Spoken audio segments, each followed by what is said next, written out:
නමෝ තස්සේ භගවතෝ අරහතෝ සම්මා සම්බුද්දස්සේ අභිධම්ම දේශකස්සේ. ආසතුන් වහන්සේලාට උදේ කතා කරපු කාරණා ගැන සැක සංකායම තියේද? උපාදාන සහ ස්කන්ධ ගැන. උපාදානස්කන්ධ ස්කන්ධ රහතන් වහන්සේට උපාදානස්කන්ධ තියෙනවද? ඒව ගැන පැහැදිලි මදි වගේද? තා ටිකක් කතා කරනවද? හරි මේ ඒ කියන්නේ ඉතින් ওই ප්‍රශ්න කරනවා කියන්නේ ඒ ගැන ටිකක් තා ටිකක් පැහැදිලි කරගන්න එක හොඳයි කියන එකනේ. ඔව්. එතන මේ උපාදානස්කන්ධ. එතකොට ධම්මසංගිනේ මාතිකා තියෙනවා, දුක මාතිකා කියලා කොටසක් තියෙනවා. ඒ දුක මාතිකාවල තියෙනවා උපාදාන ගොච්ඡකය කියලා කොටසක්.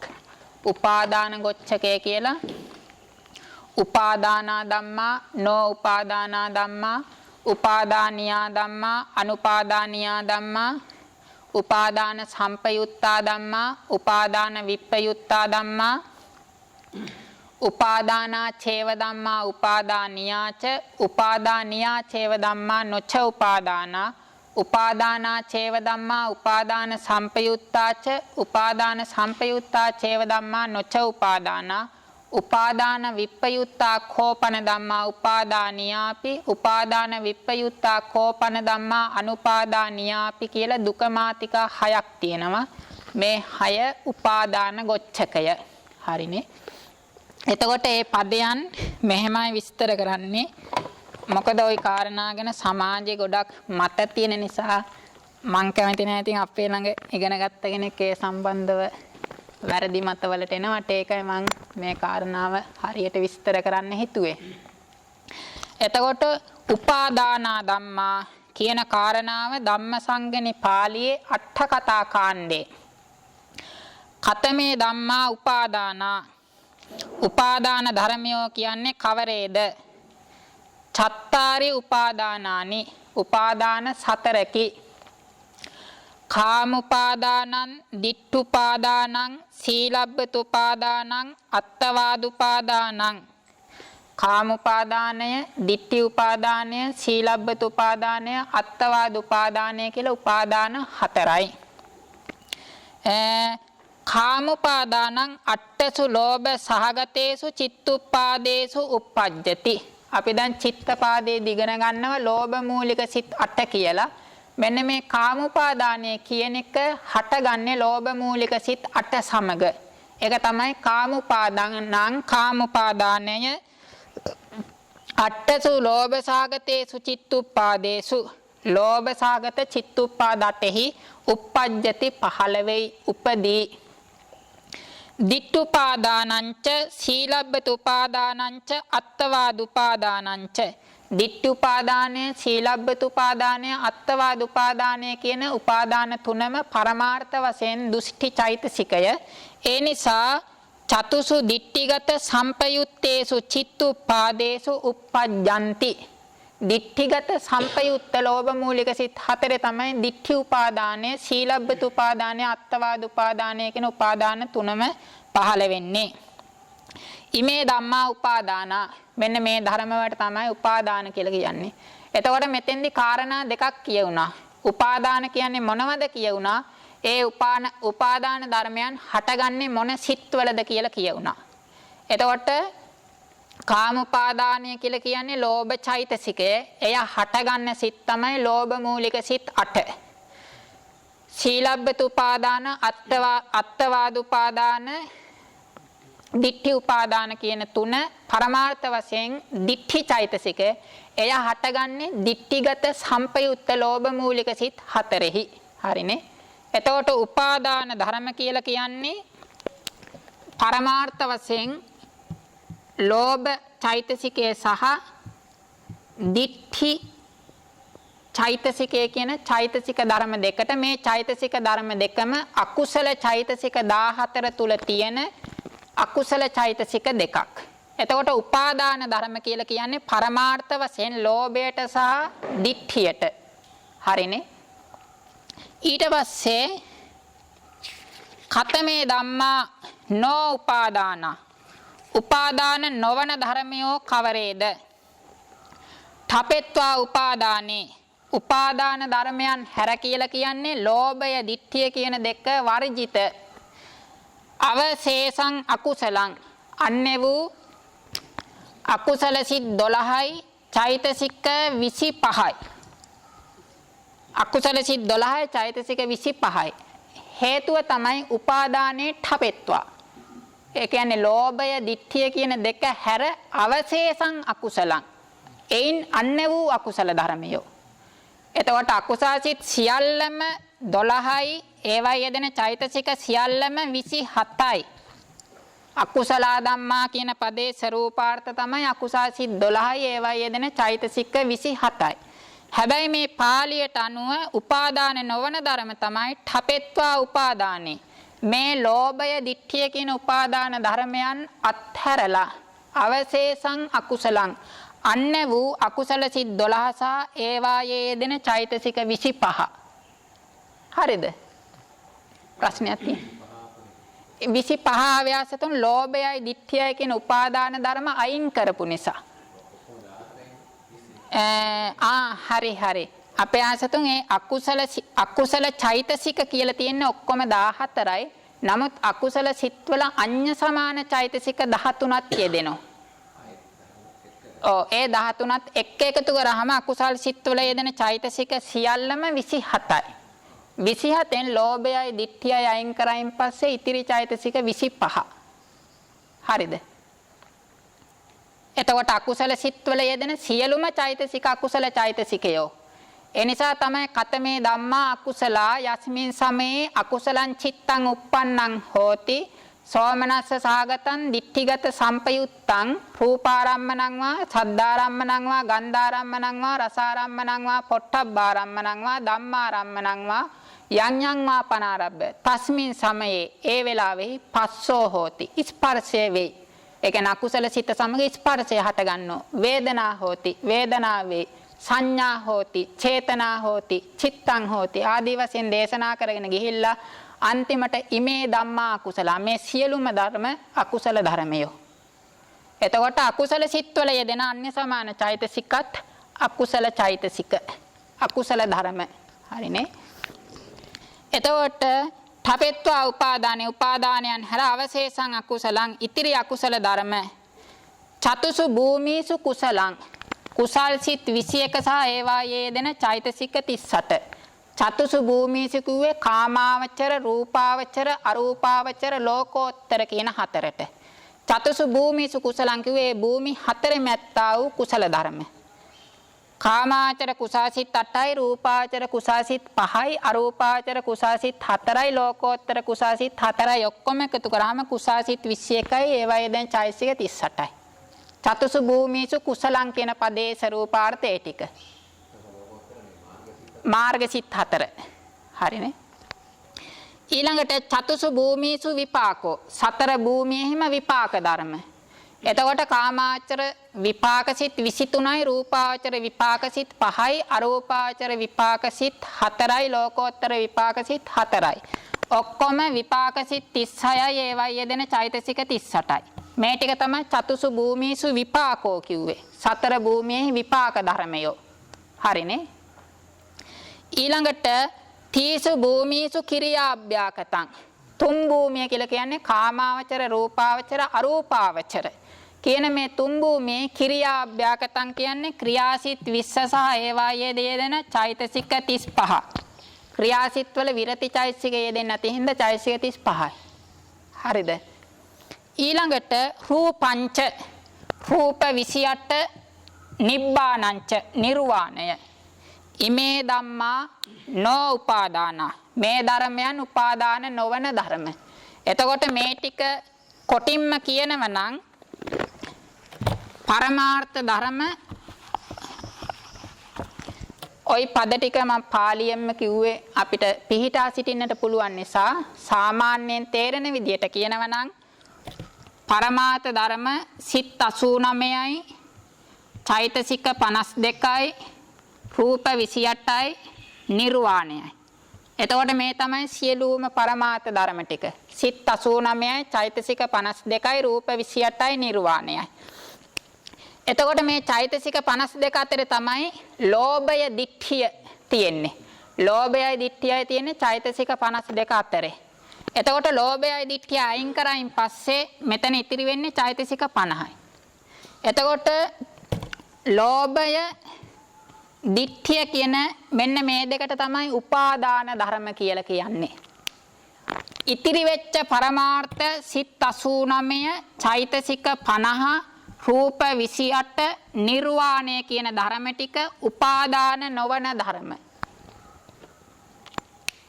ලෝභය පරමාර්ථ ධර්ම සමූහය අතුරෙන් ලෝභය, ditthිය කියන චෛතසික දෙක උපාදාන ධර්ම. ඒ දෙකෙන් අන්‍ය වූ ඉතිරි සියලුම පරමාර්ථ ධර්මය උපාදාන නොවන ධර්ම. සිත් 89යි, ලෝභ ditthි වර්ජිත චෛතසික 50යි, රූප 28යි, නිර්වාණයයි උපාදාන නෙවෙයි ඒ ධර්ම. හරිද? හරිනේ.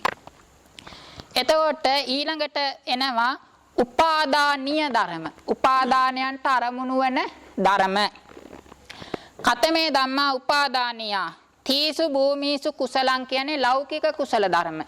ලෞකික කුසාසිත 17 සහ ඒවා යෙදෙන චෛතසික 38. ලෞකික කුසාසිත 17 කිව්වේ කාමාචර කුසාසිත 8යි, රූපාචර කුසාසිත 5යි, අරූපාචර කුසාසිත 4යි. ඊළඟට අකුසලං. අකුසල සියල්ලම උපාදානයන්ට අරමුණු වන නිසා උපාදානීය ධර්ම. අකුසල සිත් 12යි, ඒවා යෙදෙන චෛතසික 27යි. තීසු භූමිසු විපාකෝ. කාමාවචර, රූපාවචර, අරූපාවචර කියන තුන් භූමියෙහි විපාක ධර්ම. ඒ කියන්නේ කාමාවචර විපාක සිත් 23යි, රූපාවචර විපාක සිත් 5යි, අරූපාවචර විපාක සිත් 4යි කියන ලෞකික විපාක සිත් 32 සහ චෛතසික 35. විරති චෛතසික යෙදෙන්නේ විපාක සිත්වල. ඒ හින්දා විපාක සිත් ලෞකික විපාක සිත් 32යි, චෛතසික 35යි. හරිනේ. විරති චෛතසික යෙදෙන්නේ නැහැ නේද? ලෞකික විපාක සිත්වල යෙදෙන්නේ නැහැ නේ. ඊළඟට තීසු භූමිසු ක්‍රියා අභ්‍යාකතං. කාමාචර, රූපාචර, අරූපාචර කියන තුන් භූමියේ තියෙන ක්‍රියාසිත. ක්‍රියාසිත 20යි, චෛතසික 35යි. සබ්බංච රූපං සියලුම රූපය. ඉමේ ධම්මා උපාදානියා මෙන්න මේ ධර්මයන් උපාදානයන්ට අරමුණු කළ හැකි ධර්මයෝ. එතකොට ඔය පාළිය ස්වરૂපාර්ථ වශයෙන් වෙන් කළා ගත්තාම ලෞකික සිත් 81යි, චෛතසික 52යි, රූප 28යි කියන මෙන්න මේ ධර්ම ටික ලෝභයට, ditthියට අරමුණු කළ හැකි නිසා උපාදානීය ධර්ම කියලා කියනවා. හරිනේ. ඊට පස්සේ කතමේ ධම්මා අනුපාදානියා. උපාදානයන්ගෙන් අරමුණු කළ නොහැකි ධර්ම මොනවද? අනුපාදානීය ධර්ම කියලා කියන්නේ ලෝභයට, දුෂ්ඨියට අරමුණු කළ නොහැකි ධර්ම. කතමේ ධම්මා අනුපාදානියා. අනුපාදානීය ධර්ම කවරේද? චත්තාරෝ මග්ගා අපරියාපන්නා. මාර්ගසිත 4. චත්තාරිච සාමඤ්ඤ ඵලානි. ඵලසිත 4. නිබ්බානංච නිර්වාණය. ඉමේ ධම්මා අනුපාදානිය. ලෝභයට, ditthියට අරමුණු කළ නොහැකි ධර්ම තමයි ලෝකෝත්තර සිත් 8යි, ඒවයි යෙදෙන චෛතසික 38යි, නිර්වාණයයි කියන ලෝකෝත්තර ධර්ම ටික. එතකොට ලෞකික ධර්ම සියල්ලම ලෝභයට, ditthියට අරමුණු කළ හැකි බැවින් උපාදානීය ධර්මයෝ නම් වේ. ලෝකෝත්තර සිත් 8 ඒවයි යෙදෙන චෛතසික 38 නිර්වාණය කියන ලෝකෝත්තර පරමාර්ථ ධර්ම සමූහය ලෝභයට, ditthියට අරමුණු කළ නොහැකි නිසා අනුපාදානීය ධර්මයෝ නම් වෙති. අප්පමඤ්ඤා ලෝකෝත්තර වල යෙදෙන්නේ හරි ආසතම හරි. චෛතසික 38 නෙමෙයි, චෛතසික 36යි. කරුණා මුදිතා හොඳයි. කරුණා මුදිතා දෙක ලෝකෝත්තර සිත්වල යෙදෙන්නේ මොකද ඒවා සත්ව ප්‍රඥප්ති අරමුණු කරන ධර්ම නිසා. එතකොට ලෝකෝත්තර සිත් 8යි, චෛතසික 36යි, නිර්වාණයයි. ඒ වගේ කියන්න ඕනේ.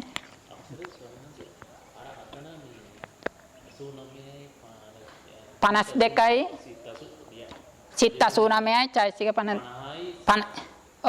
රූප 28යි ඒක චිත්ත චෛතසික ඒ කියන්නේ ලෝභ ditthi වර්ජිත නිසාද ඒක උපාදානීය වෙන්නේ නැති ස්වාමීන් නෑ මේ උපාදාන නොවන ධර්ම උපාදානීය ආවේ නෑ තාම උපාදාන නොවන වෙන්නේ ස්වාමීන් වහන්සේ උපාදාන නොවන වෙන්නේ ලෝභය ditthිය උපාදාන ධර්ම එයින් අන්‍ය වූ සියලු ධර්ම උපාදාන නොවන ධර්ම එතකොට අර සිත් 89 උපාදාන වෙන්නේ නැත්තේ එතන ඒකේ ලෝභයයි ditthිය නැති නිසා ලෝභයයි ditthියයි නැති නිසා ඒ කියන්නේ සිත කියන ලෝභය ditthිය කියන්නේ චෛතසික ධර්ම දෙකක් ඒ දෙක නැති නිසා ඒ කියන්නේ උපාදාන කියන නම විවහාර කරන්නේ ලෝභයට ditthියට කියන චෛතසික ධර්ම දෙකට පමණයි අනිත් ධර්ම වලට උපාදාන කියන නම විවහාර කරන්නේ නැහැ හරිනේ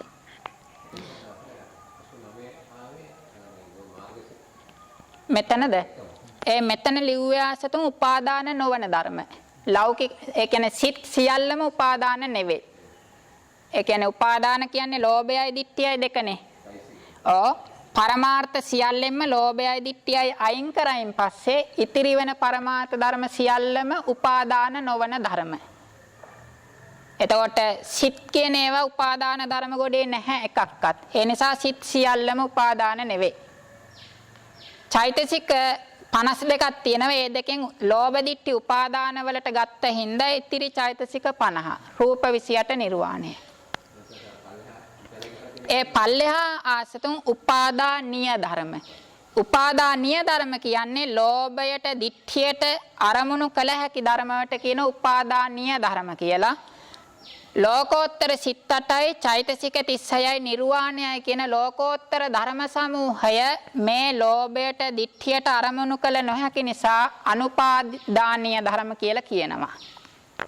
එතකොට ස්කන්ධ සහ උපාදානස්කන්ධ ස්කන්ධ කියනකොට රූපස්කන්ධය වේදනාස්කන්ධය සංඥාස්කන්ධය සංකාරස්කන්ධය විඥානස්කන්ධය රූපස්කන්ධය කියනකොට රූප 28 රූප පරමාර්ථ ධර්ම 28 වේදනාස්කන්ධ කියනකොට සිත් 89 හි තියෙන වේදනා 89 වේදනාව කියන එක චෛතසික වශයෙන් එක ධර්මයක් වුණාට සිත් 89ක යෙදෙන හින්දා වෙන වූ ධර්ම 89ක් හැටියට ගන්නවා වේදනා 89යි ඒ කියන්නේ පළවෙනි අකුසල සිත සමග යෙදෙන වේදනාව එකක් දෙවෙනි අකුසල සිත සමග යෙදෙන වේදනාව තව එකක් ආදී වශයෙන් වේදනා 89යි සංඥා සිත් 89 හි යෙදෙන සංඥා 89යි ඉතිරි චෛතසික 50 සිත් 89 මේ යෙදෙන ධර්ම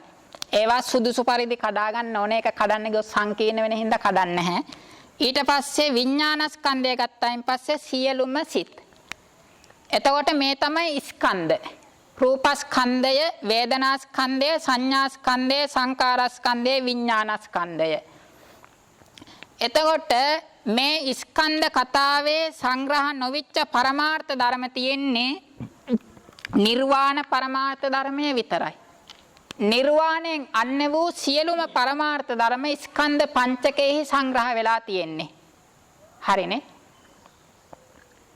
හරිද ඊට පස්සේ උපාදානස්කන්ධ කියන්නේ මෙන්න මේ උපාදානීය ධර්ම ස්කන්ධ වලට බෙදුවාම අන්න ඒ ස්කන්ධයන් උපාදානයන්ගෙන් ඒ කියන්නේ ලෝභයෙන් ditthියෙන් අරමුණු කළ හැකි නිසා උපාදානස්කන්ධ කියලා කියනවා මෙතන තියෙන රූප 28 රූප උපාදානස්කන්ධය ලෞකික සිත් 81 යෙදෙන වේදනා ලෞකික වේදනා 81 වේදනා උපාදානස්කන්ධය ලෞකික සිත් 81 යෙදෙන සංඥා ලෞකික සංඥා 81 සංඥා උපාදානස්කන්ධය ලෞකික සිත් 81 යෙදෙන වේදනා සංඥා වර්ජිත චෛතසික 50 සංඛාර උපාදානස්කන්ධය ලෞකික සිත් 81 විඥාන උපාදානස්කන්ධය එතකොට උපාදානස්කන්ධ කිව්වයින් පස්සේ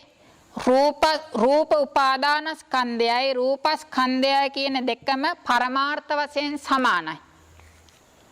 රූපස්කන්ධය කිව්වත් පරමාර්ථ වශයෙන් රූප 28මයි. රූප උපාදානස්කන්ධය කිව්වත් පරමාර්ථ වශයෙන් රූප 28මයි. සමානයි. හැබැයි වේදනාස්කන්ධය කිව්වහම ලෞකික වේදනාව, ලෝකෝත්තර වේදනාව කියන දෙකම සංග්‍රහ වෙලා තියෙන්නේ. වේදනා උපාදානස්කන්ධය කිව්වයින් පස්සේ ලෝකෝත්තර වේදනාව අත්හැරලා ලෞකික සිත් 81 යෙදෙන ලෞකික වේදනාව විතරයි සංග්‍රහ කරන්නේ. ඒක තමයි මේ දෙකේ වෙනස. සංඥා ස්කන්ධේ, සංකාර ස්කන්ධේ, විඥාන ස්කන්ධයත් එහෙමයි. ස්කන්ධ කිව්වහම ලෞකික ධර්ම, ලෝකෝත්තර ධර්ම සියල්ල සංග්‍රහ කරලා තියෙනවා.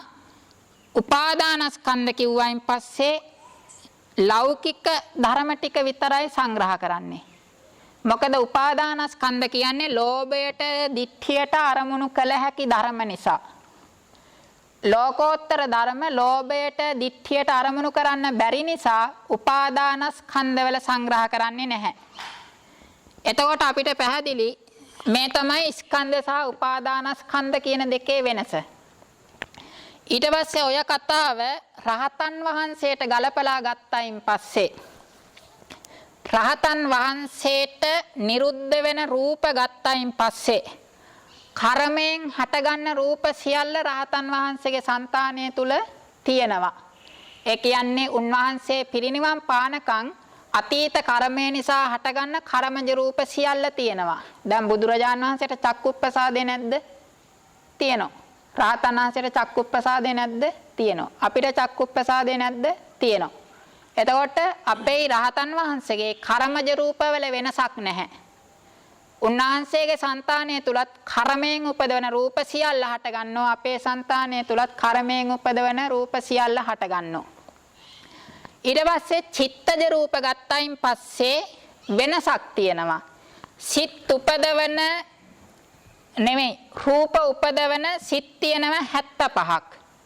රූප උපදවන සිත් තියෙනවා 75ක්. ඒ තමයි අරූපාවචර විපාක සිත් 4යි දිපංච විඥානයයි කියන සිත් 14 හැර ඉතුරු සිත් 75න් රූප උපදවනවා. එතකොට මේ සිත් වලින් රහතන් වහන්සේට නානත්වයක් තියෙනවා. උදාහරණයක් වශයෙන් ගත්තොත් රහතන් වහන්සේගේ సంతානය තුල කුසල් සිත් එකක්වත් හටගන්නේ නැත. අකුසල සිත් එකක්වත් හටගන්නේ නැත. එතකොට විපාක සිත් සුදුසු පරිදි හටගන්න පුළුවන්. ඒ නිසා උන්වහන්සේගේ సంతානය තුල කුසල චිත්තජ රූප, අකුසල චිත්තජ රූප මේවා හටගන්නේ නැහැ. මොකද ඒ සිත් උන්වහන්සේගේ సంతානය තුල නැති නිසා. උන්වහන්සේගේ సంతානය තුල තියෙන සිත් සාමාන්‍යයෙන් ගත්තයින් පස්සේ 44යි. ධානලාභී නොවන රහතන් වහන්සේ නමක් නම් උන්වහන්සේගේ సంతානය තුල හටගන්න පුළුවන් උපරිම සිත් ප්‍රමාණය 44යි. එතකොට ඒ සිත් 44 තුර ලෝකෝත්තර සිත් තියෙන්නේ එකයි. ඒ තමයි අරිහත් ඵල සිත. අනිත් ඊතුරුම සිත් ලෞකික සිත්. එතකොට රහතන් වහන්සේගේ ශරීරය තුල හටගන්න සියලුම රූප ධර්මයන් ලෝභයට, ditthියට අරමුණු කළ හැකි බැවින් උපාදානස්කන්ධයකි. හැබැයි ඒකෙන් කියන්නේ නැහැ උන්වහන්සේට උපාදාන ධර්ම තියේ කියන කතාව කියන්නේ. රහතන් වහන්සේගේ సంతානය තුල ලෝභය, ditthිය කියන උපාදාන ධර්ම නැහැ. හැබැයි උපාදානයන්ට අරමුණු වන. හැබැයි ඒ උපාදාන උන්වහන්සේගේ సంతානය තුල හට ගන්නවා කියන කතාව නෙවෙයි මේ කියන්නේ. එතකොට මේ උපාදාන කියන එක පුද්ගලයෙකුට ආරෝපණය කරන්නේ නැහැ අපි. මොකද පුද්ගලයෙක් නැහැනේ. ඒ කියන්නේ පරමාර්ථ කතාවට ආවහම පුද්ගලයා කියන්නේ ප්‍රඥප්තියක්. ඒ කියන්නේ මේ ජීවිතේ මෙතන තියෙන්නේ පරමාර්ථ ධර්ම සමූහයක්. මේක පිටිපස්සේ පුද්ගලයෙකුත් ඉන්නවා කියලා අපි කියන්නේ. හුදෙක්ම මෙතන තියෙන්නේ පරමාර්ථ ධර්ම සමූහයක්. එච්චරයි. එතකොට ඒක පිටිපස්සේ තව පුද්ගලයෙක් ඇඳගන්නේ නැහැ. පරමාර්ථ ධර්ම විතරයි තියෙන්නේ.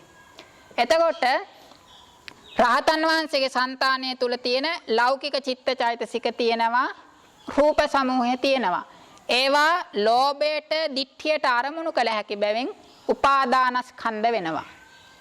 ලෝභයට දිට්ඨියට අරමුණු කරන්න බැරි ධර්ම තියෙන්නේ රහතන් වහන්සේගේ సంతානය තුල අරිහත් ඵලසිත සහ ඒ සිතේ යෙදෙන චෛතසික 36 කියන ධර්ම ටික විතරයි.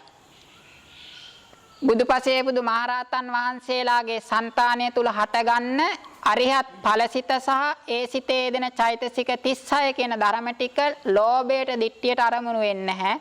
අනිත් සියලුම ධර්ම උපාදානස්කන්ධ වෙනවා. එතකොට ස්කන්ධ වෙනවා නිර්වාණය හැර සියලුම ධර්ම ස්කන්ධ වෙනවා. එතකොට යම් කිසි කෙනෙක් කියනවා නම් රහතන් වහන්සේට ස්කන්ධ පහක් තියෙනවා කියලා කතාව හරි.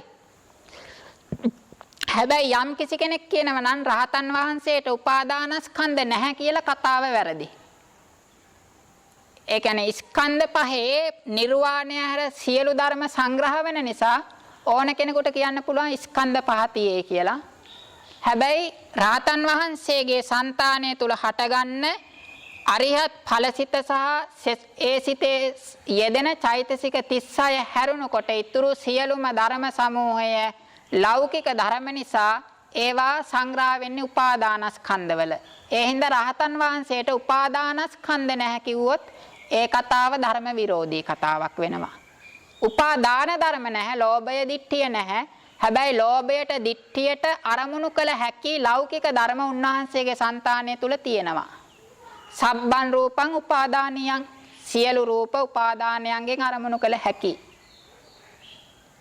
ඒ සම්බන්ධව මොනවා හරි කතා කරන්න දෙයක් තියෙද? මොනවා හරි සැක තියෙද? ආසතු අහන්න, ආසතු මේ ප්‍රශ්නේ විසඳ ගන්න. රහතන් වහන්සේ කෙනෙක් තමන් වහන්සේට එන අරමුණු උපාදාන කරගන්න නැහැ කිව්වොත් හරියන්නේ. ඔව්, ඒ කියන්නේ රහතන් වහන්සේගේ సంతානය තුල උපාදාන කියන ධර්මයක් නැහැ. ඒ කියන්නේ ලෝභය, දිට්ඨිය කියන අකුසල ධර්ම දෙක නැහැ. හැබැයි උන්වහන්සේගේ సంతානය තුල තියෙන ධර්ම උපාදාන ධර්මයන්ට අරමුණු වෙන්න පුළුවන්. ඒ උන්වහන්සේගේ సంతානයේ තියෙන ධර්ම අරමුණු කරගෙන උපදින උපාදාන ධර්ම උන්වහන්සේගේ సంతානය තුල හට ගන්නව කියන්නේ නැහැ. ඒ කියන්නේ මෙතන උපාදානස්කන්ධ කියනකොට ඒ උපාදාන ධර්මයන් හටගන්නේ කාටද කියන්නේ නැහැ. ඒ කියන්නේ කෙසේ හෝ වේවා ලෝභයට දිට්ඨියට අරමුණු කළ හැකි තත්වයේ තියෙනම් ඒ ධර්ම සියල්ල තමයි උපාදානස්කන්ධ වශයෙන් සංග්‍රහ කරලා ගන්නෙ.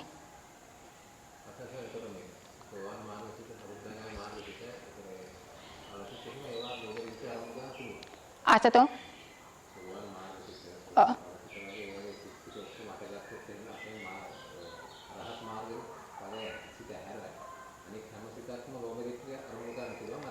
බෑ අසතු ඒ අරිහත් ඵල කතාව මං කිව්වේ රහතන් වහන්සේට.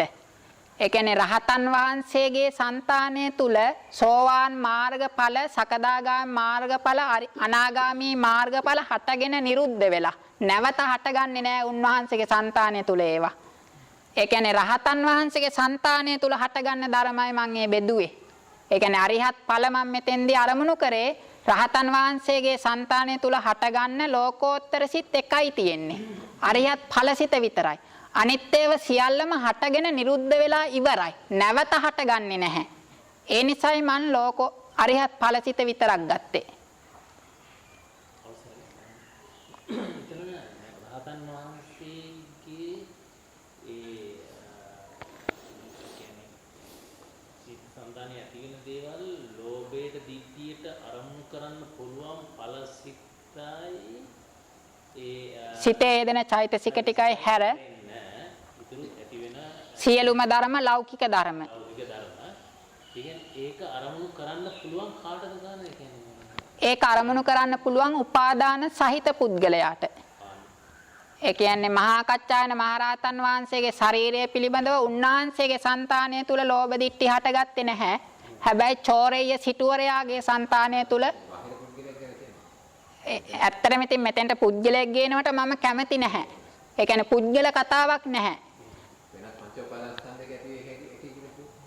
ඒ කියන්නේ ඒ කතාව කමක් නැහැ කිව්වට වරද්දක් නැහැ. හැබැයි මෙතන ධර්ම කතාවක් කියන්නේ මේක. ඒ කියන්නේ පරමාර්ථ ධර්ම. මේක රහතන් වහන්සේද බුදුරජාණන් වහන්සේද අම්මද තාත්තද ඒ පුජ්‍යල කතාවක් නැහැ.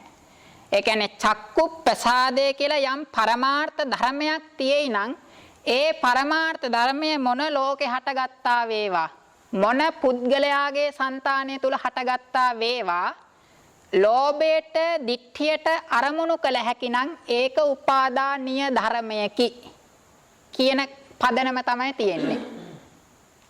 ඒ කියන්නේ ලෝභ දිට්ඨියෙන් අරමුණු කළ යුතු නැහැ. අරමුණු කළ හැකි බව පදනම් කරගෙන තමයි බෙදීම කරන්නේ. දැන් උදාහරණයක් වශයෙන් ගත්තොත් මේ වෙලාවේ මගේ ඇස තුල හටගන්න චක්කුප්පසාදය හටගෙන නිරුද්ධ වුණා. ඒ චක්කුප්පසාදය අරමුණු කරගෙන කාටවත් ලෝභ දිට්ඨි හටගත්තේ නැහැ. හරිද? හැබැයි ඒ හටගෙන නිරුද්ධ චක්කුප්පසාද රූපය ලෝභයට දිට්ඨියට අරමුණු කළ හැකි බව තියෙනවා.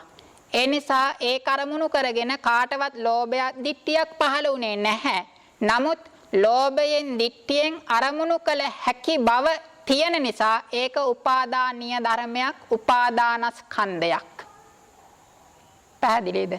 ඒ කියන්නේ ලෝභ දිට්ඨි වලින් අරමුණු කරපු ධර්මය නෙවෙයි, ලෝභයෙන් දිට්ඨියෙන් අරමුණු කළ හැකි බව තියෙන යම් ධර්මයක ඒවට තමයි කියන්නේ උපාදානස්කන්ධ කියලා.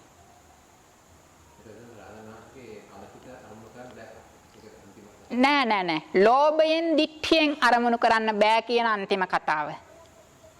ඒ කියන්නේ රහතන් වහන්සේගේ సంతානය තුල හටගන්න ලෝකෝත්තර ධර්ම තියෙන්නේ අරිහත් ඵලසිත සහ එමසිතේ තියෙන චෛතසික 36 පමණයි.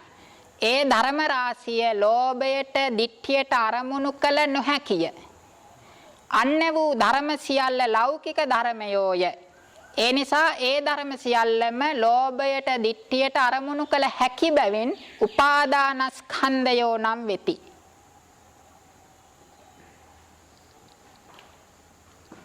තව මොනවා හරි ඒ ගැන ඒ කියන්නේ ලෝභයෙන් දිට්ඨියෙන් අරමුණු කරපු ධර්මය උපාදානස්කන්ධ නෙවෙයි. ලෝභයෙන් දිට්ඨියෙන් අරමුණු කළ හැකි නම් එය ලෝභ දිට්ඨි වලින් අරමුණු කළා හෝ වේවා නොකළා හෝ වේවා උපාදානස්කන්ධයෝ නම් වෙති කියන න්‍යාය යටතේ තමයි බෙදන්නේ. පැහැදිලිද? එහෙනම් ඒ ගැන තව දුරට මේ කල්පනා කරලා ප්‍රශ්න තියෙන පස්සෙලාක සාකච්ඡා කරමුනේ. එතකොට ධර්මයේන න්‍යාය තමයි ඔය කිව්වේ. දැන් රූපයම ගන්නකොට නම් සබ්බන් රූපං උපාදානියං. රූප සියල්ල උපාදානයන්ගෙන් අරමුණු කළ හැකි නිසා උපාදානීය නම් වෙති. අනුපාදානීය රූපයක් කියලා නැහැ. හරිනේ? ඒ පිළිබඳව පරමාර්ථ ධර්මයන් අපි ඉදිරියට ඉගෙනගෙන යනකොට වීති සංග්‍රහය, වීති මුත්ත සංග්‍රහය කියන ඒවට එනකොට බෙදලා පෙන්නනවා ඒ පුද්ගලයන්ට ඇති වෙන සිත් සහ ධර්ම. එතකොට අපිට තව ටිකක් දුරට මේ කතාව පැහැදිලි කරගන්න පුළුවන්කම තියෙනවා. එතකොට ඒ තමයි උපාදානස්කන්ධ කතාව.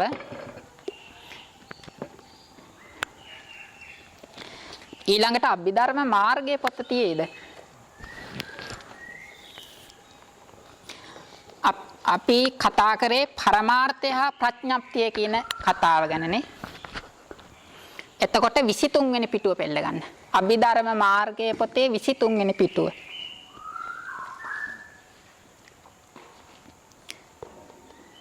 ඒකේ තියෙනවා පරමාර්ථය හා ප්‍රඥප්තිය පිළිබඳව තොරතුරු ටිකක්. අභිධර්මය තථාගතයන් වහන්සේගේ පරමාර්ථ දේශනාවය. එතකොට අභිධර්මය කියලා කියන්නේ බුදුරජාන් වහන්සේ විසින් කරපු පරමාර්ථ ධර්ම පිළිබඳ දේශනාවයි. එබැවින් ඒ නිසා අභිධර්මය උගන්වා වූ තැනැත්තා විසින් පරමාර්ථය කුමක්ද යන බව පළමුවෙන්ම උගත යුතුය. පරමාර්ථය කියන ධර්මය ගැන පළමුවෙන්ම උගත යුතුයි.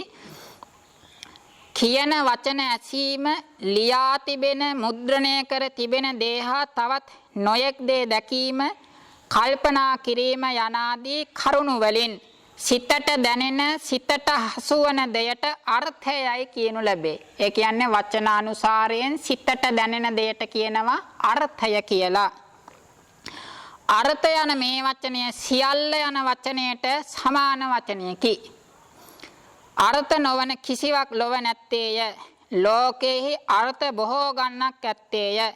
කවර ආකාරයකින්වත් ඒවායේ ප්‍රමාණයක් නොදැක්විය හැකිය. එතකොට ලෝකයේ තියෙන සියල්ලටම අර්ථ කියලා කියනවා. ඇති සතිය ඇති සැටියට සිතට දැනෙන දේවල් අතර හැබෑවට ඇත්තා වූ දේවල් දැත්තේය සැබෑවටම නැති දේවල් දැත්තේය. සිතට දැනෙන දෙයට කියනවා අර්ථය කියලා. හැබැයි ඒ අර්ථ අතරේ සත්‍ය වශයෙන් විද්‍යමාන වෙන ධර්ම කොටසකුත් තියෙනවා. සත්‍ය වශයෙන් විද්‍යමාන නොවි නමුත් සිතට ඇති ලෙස වැටහෙන අර්ථයකුත් තියෙනවා. ලෝකයාට අතිසේ පෙනෙන අතිසේ දැනෙන දේවලින් ඊතා වැඩි හරියක්ම සත්‍ය වශයෙන් නැති දේය.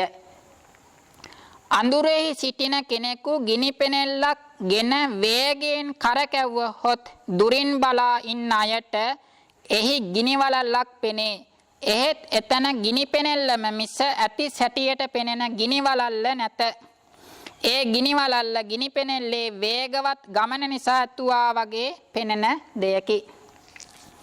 ලෝකයා විසින් ඇති සැටියට සලකන මේසය, පුටුව, ඇඳ, වස්ත්‍රය, ගෙය, පිඟාන, කෝප්පය, මිනිසා, ගවයා, බල්ලා, ඇතා යනාදී සියල්ලත් ගිනි වලල්ලසේම සැබෑවට නැති ඒවාය. ඇතයයි සලකන දෙයක සත්‍ය වශයෙන් ඇති නැති බව දැනගත හැක්කේ ඒ දෙය විභාග කර බැලීමෙනි. මේසේ ඇතයයි සලකන දෙයකි. එය විභාග කරතහොත් පා සතරක්ද පා සතර ඒකාබද්ධ කරන ලෑලි සතරක්ද තට්ටුවෙහි ලෑලි දෙක තුනක්ද ඇති බව පෙනේ. ඒ එක් දෙයක්වත් මේසය නොවේ. ඒ ද්‍රව්‍ය සමූහය හැර මේසය කියා දෙයක්ද නැත. ඒ ද්‍රව්‍ය සියල්ලම මේසය යයි කිව හැකිය. සියල්ල මේසයත් නොවේ. සියල්ල මේසය නම් කෙසේ තිබුවත් ඒ ලීකැබලි ටික මේසය විය යුතුය. ලීකැබලි ටික එකිනෙකින් වෙන්ව හෝ අන් අයුරකින් එක් වී හෝ තිබෙතහොත් එකල්ලි මේසයක් දක්නට නැත. එබැවින් ඒ ලීකැබලි සියල්ලද මේසය නොවන බව දත යුතුය. ලීකැබලි ටික ලීකැබලි රසක් මිස මේසය නොවන බැවින් මේසය කියා දෙයක් සත්‍ය වශයෙන් නැති බව දත යුතුය. මේසය යනු ලීකැබලි වල පිහිටි ආකාරය අනුව ඇතිවන හැඟීම් මාත්‍රයකි. ලෝකයා විසින් ඇති සැටියට සලකන ඇඳ, පුටු, මේස, පිඟන්, කෝප්ප, රෙදි, ගස්වැල් ආදී අවිඥානික වස්තුන්ද දෙවි, මිනිස්, ඇස්, අස්, ගවාදී සවිඥානික වස්තුද යන මේ සියල්ලම මේසයසේම සත්‍ය වශයෙන් නැති ඒවාය. සත්‍ය වශයෙන් නැතිව ඇත යන හැඟීම් මාත්‍රයෙන් ඇතයයි සලකන දේවලට කියන නම ප්‍රඥප්තිය යනුයි. එතකොට ප්‍රඥප්තිය කියලා කියන්නේ සත්‍ය වශයෙන් නැහැ. නමුත් සිතට ඇති දෙයක් විදියට වැටහෙන දෙයට කියනවා ප්‍රඥප්ති කියලා. සත්‍ය වශයෙන් නැත්තා වූ අර්ථය, සත්‍ය වශයෙන් ඇත්තා වූ අර්ථය යන මේ දෙකින් සත්‍ය වශයෙන් ඇත්තා වූ අර්ථය උසස් බැවින් එයට පරමාර්ථයයි කියනු ලැබේ. පරමාර්ථ යන වචනයෙහි තේරුම උසස් අර්ථය උසස් දෙය යනුයි. ඇතයයි හැඟෙන යම් කිසිවක් පරමාර්ථයක්ද ප්‍රඥප්තියක්දයි දැනගැනීමට ඒ දෙය කොටස් වලට වෙන් කර බැලිය යුතුය. යමක් මේසයසේ කොටස් කළ කල්හි නැතිවන්නේ නම් ඒ දෙය පරමාර්ථයක් හෙවත් සත්‍ය වශයෙන් ඇතියක් නොවේ. වස්තුන් බෙද බෙදා බැලුවාම අන්තිමට ඉතිරි වෙන නොබෙදිය හැකි දෙය පරමාර්ථයයි. මේසය බෙදා ලීකැබලි ටික හැර මේසයක් ඇත්ත වශයෙන් නැති බව කී කල්හි මේසේ කොටස් වූ ලීකැබලි ටික සත්‍ය වශයෙන් ඇති ඒවායයි ඔබට සිතෙන්නට පුළුවන්. ඒ ලීකැබලි තවත් බෙදිය හැකි ඒවාය. එබැවින් ඒවාත් පරමාර්ථ ධර්ම සැටියට නොසැලකිය යුතුය. ලීකැබෙල්ලක් වැලි කරදාසියකින් මදින කල්හි දක්නට ලැබෙන ලී කුඩු ලීයේ කුඩා කොටස්ය. එකක් වෙන්කොට ගතහොත් ඇසට නොපෙනෙන තරමට කුඩා වූ ඒ ලී කොටසක්ද තවත් බෙදිය හැකිය. එබැවින් ඒ ලී කුඩුද පරමාර්ථයෝ යයි නොගත යුතුය. පරමාර්ථය වෙනුවේ බෙදීමේදී අන්තිමට ලැබෙන නොබෙදිය හැකි අර්ථයයි.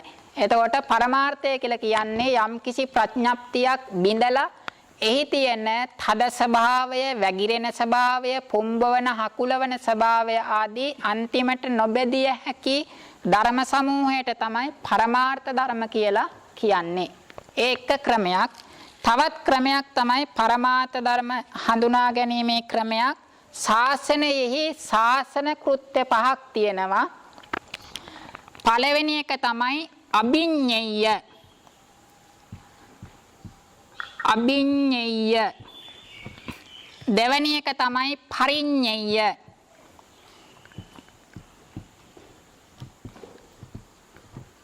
තුන්වෙනි කෘත්‍ය තමයි පහතබ්බ. හතරවෙනි කෘත්‍ය තමයි භාවේතබ්බ. පස්වෙනි කෘත්‍ය තමයි සච්චිකාතබ්බ.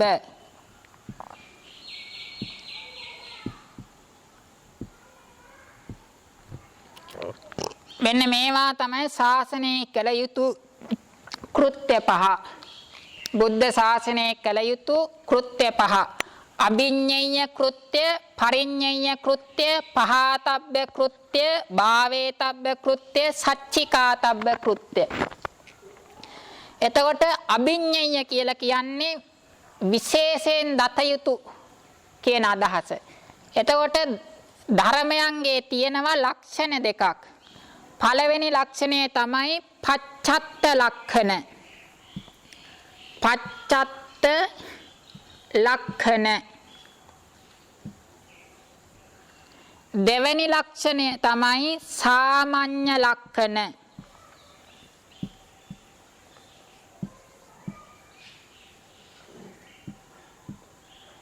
මෙන්න මේ විදිහට පරමාර්ථ ධර්මයන්ගේ ලක්ෂණ දෙවර්ගයක් තියෙනවා. පළවෙනි එක තමයි පච්චත්ත ලක්ෂණ. දෙවෙනි එක තමයි සාමාන්‍ය ලක්ෂණ. පරමාර්ථ ධර්මයන්ගේ ඇති ලක්ෂණ දෙවර්ගය තමයි පච්චත්ත ලක්ෂණ, සාමාන්‍ය ලක්ෂණ. පච්චත්ත ලක්ෂණ කියලා කියන්නේ ඒ ධර්මයන්ගේ පෞද්ගලික ලක්ෂණය.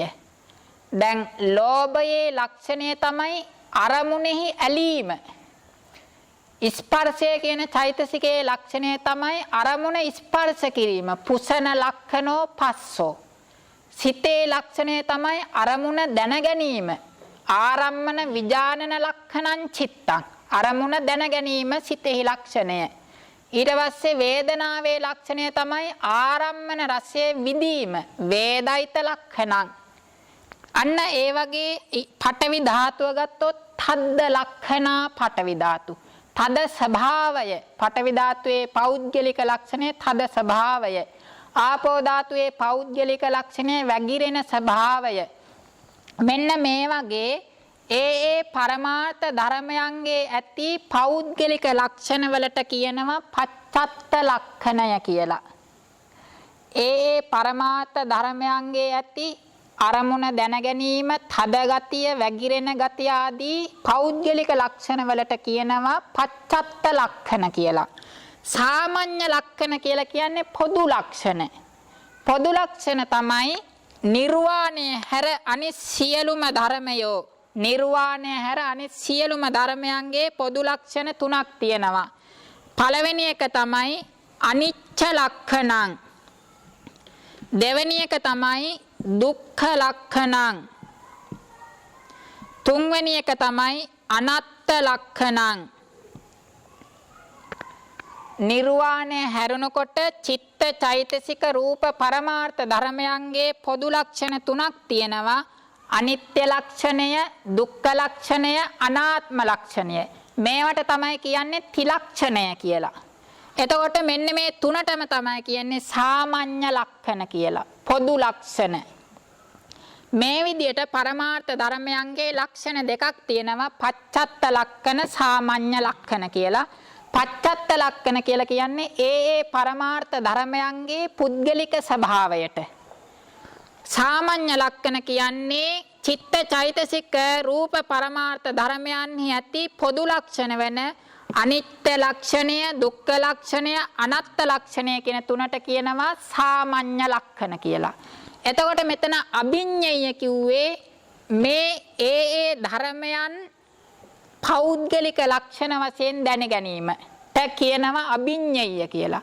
එතකොට සබ්බේපි පරමත්ත ධම්මා අභිඤ්ඤයා නාම. සියලුම පරමාර්ථ ධර්මයෝ ඒ ධර්මයන්ගේ පුද්ගලික ලක්ෂණ වශයෙන් දත යුතු නිසා අභිඤ්ඤය ධර්ම කියනවා. සබ්බං භික්කවේ අභිඤ්ඤයං. භික්කවේ මහණෙනි සබ්බං සියල්ල අභිඤ්ඤයං විශේෂ නුවණින් දත යුතුයි. කියන්නේ සියලුම පරමාර්ථ ඒ ධර්මයන්ගේ ලක්ෂණයන්ගෙන් වශයෙන් දැන ගැනීමට කියනවා අභිඤ්ඤය කෘත්‍ය කියලා. පරිඤ්ඤය කියලා කියන්නේ තංකෝපනිදම් භික්කවේ දුක්ඛං අරිය සත්‍යං. පරිඤ්ඤයන්ති මේ භික්කවේ පුබ්බේ අනනුස්සුතේසු ධම්මේසු චක්කුං උදපාදි. එතකොට පරිඤ්ඤය කියලා කියන්නේ දුක්ඛාර සත්‍යේ සංග්‍රහ වෙලා තියෙන ධර්ම. ඒ පරිඤ්ඤය කියන්නේ මෙන්න මේ සාමාන්‍ය ලක්ෂණ අනිත්‍ය දුක්ඛ අනාත්ම කියන ලක්ෂණයන් අවබෝධ කර ගැනීමට කියනවා පරිඤ්ඤය කෘත්‍ය කියලා. අභිඤ්ඤය කෘත්‍ය කියන්නේ ඒ පරමාර්ථ ධර්මයන්ගේ පෞද්ගලික ලක්ෂණ අවබෝධ කර ගැනීම. පරිඤ්ඤය කෘත්‍ය කියලා කියන්නේ ඒ පරමාර්ථ ධර්මයන්ගේ අනිත්‍ය දුක්ඛ අනාත්ම කියන සාමාන්‍ය ලක්ෂණය අවබෝධ කර ගැනීම. පහතබ්බ කියලා කියන්නේ තංකෝපනිදම් භික්කවේ දුක්ඛ සමුදයං අරිය සත්‍යං පහතබ්බන්ති මේ භික්කවේ පුබ්බේ අනනුස්සුතේසු ධම්මේසු කියන විදියට පහතබ්බ කියන්නේ සමුදය සත්‍ය ධර්මයන්ට දුරු කළ යුතු ධර්ම. එතකොට ලෝභය පමණක් නෙවෙයි සියලුම අකුසල ධර්ම. සියලුම අකුසල ධර්ම දුරු කළ යුතු ධර්ම. ඊළඟට භාවේතබ්බ කියලා කියන්නේ තංකෝපනිදම් භික්කවේ දුක්ඛ නිරෝධගාමිනී පටිපදා ආර්ය සත්‍යං භාවේතබ්බන්ති මේ භික්කවේ. එතකොට භාවේතබ්බ කියලා කියන්නේ ලෝකෝත්තර මාර්ග ධර්මයන් කුසල ධර්මයන්. සච්චිකාතබ්බ කියලා කියන්නේ සාත්සාත් කළ යුතු ධර්ම ප්‍රත්‍යක්ෂ කළ යුතු ධර්ම නුවණින් පැමිණිය යුතු ධර්ම. සච්චිකාතබ්බ කියන එකෙන් කියවෙන්නේ ඵලසිත 4යි චෛතසික 36යි නිර්වාණය කියන මේ ධර්මයන් තමයි සාක්ෂාත් කළ යුතු ධර්ම. එතකොට මෙන්න මේ අභිඤ්ඤය කෘත්‍ය පරිඤ්ඤය කෘත්‍ය පහතබ්බ කෘත්‍ය භාවේතබ්බ කෘත්‍ය සච්චිකාතබ්බ කෘත්‍ය කියලා ශාසනයේ කළ යුතු කෘත්‍ය පහක් තියෙනවා. එතකොට පරමාර්ථ ධර්ම කියලා කියන්නේ යම් කිසි ධර්මයක මේ එක කෘත්‍යයක් හරි සිදු කළ හැකි නම් එබඳු ධර්මයන්ට කියනවා පරමාර්ථ ධර්ම කියලා. යම් කිසි ධර්මයක් අරගෙන මේ ධර්මය පච්චත්ත ලක්ෂණ වශයෙන් අවබෝධ කරගත යුතුයි කියලා නුවණින් විමසීමෙහි යෙදෙනවා නම් ඔහුට ඒ අවබෝධ කළ හැකි නම් ඒ ධර්මය පරමාර්ථ ධර්මයකි. එතකොට දැන් ප්‍රඥප්තිය ගත්තයින් පස්සේ මේ කෘත්‍ය පහ නැහැ. ප්‍රඥප්තිය කියන්නේ සත්‍ය වශයෙන් විද්‍යමාන වෙන ධර්මයක් නොවන නිසා අභිඤ්ඤය මේ ධර්මයේ පෞද්ගලික ස්වභාවය අවබෝධ කරන්න කියලා වීර්යය කෙරුවොත් විද්‍යමාන වෙන්නේ නැහැ. මේ ධර්මය අනිත්‍ය දුක්ඛ අනාත්ම වශයෙන් අවබෝධ කරන්න ඕන කියලා වීර්යය කෙරුවොත් විද්‍යමාන වෙන්නේ නැහැ. ප්‍රඥප්තිය එහෙම එකක් නැහැ. භාතබ්බ භාවේ තබ්බ සච්චිකාතබ්බත් එහෙමයි. එතකොට පරමාර්ථ ධර්මයන් නිර්වචනය කරන තවත් න්‍යායක් තමයි යම් කිසි ධර්මයක අභිඤ්ඤය කෘත්‍ය සිදු කරන්න පුළුවන් නම් එහෙම නැත්නම් පරිඤ්ඤය කෘත්‍ය සිදු කරන්න පුළුවන් නම් පහතබ්බ භාවේතබ්බ සච්චිකාතබ්බ කියන කෘත්‍ය පහෙන් යම් කිසි කෘත්‍යයක් සිදු කර හැකි නම් ඒ ධර්මයන්ට කියනවා පරමාර්ථ ධර්ම කියලා. ඒ පරමාර්ථ ධර්ම විග්‍රහ කරන තවත් න්‍යායක්. හරිනේ. ඊළඟට ආශ්‍රිතුන් වහන්සේ මේ පරමත්ථ දීපනියේ 15 වෙනි පිටුව පොඩ්ඩක් පෙළ ගන්න.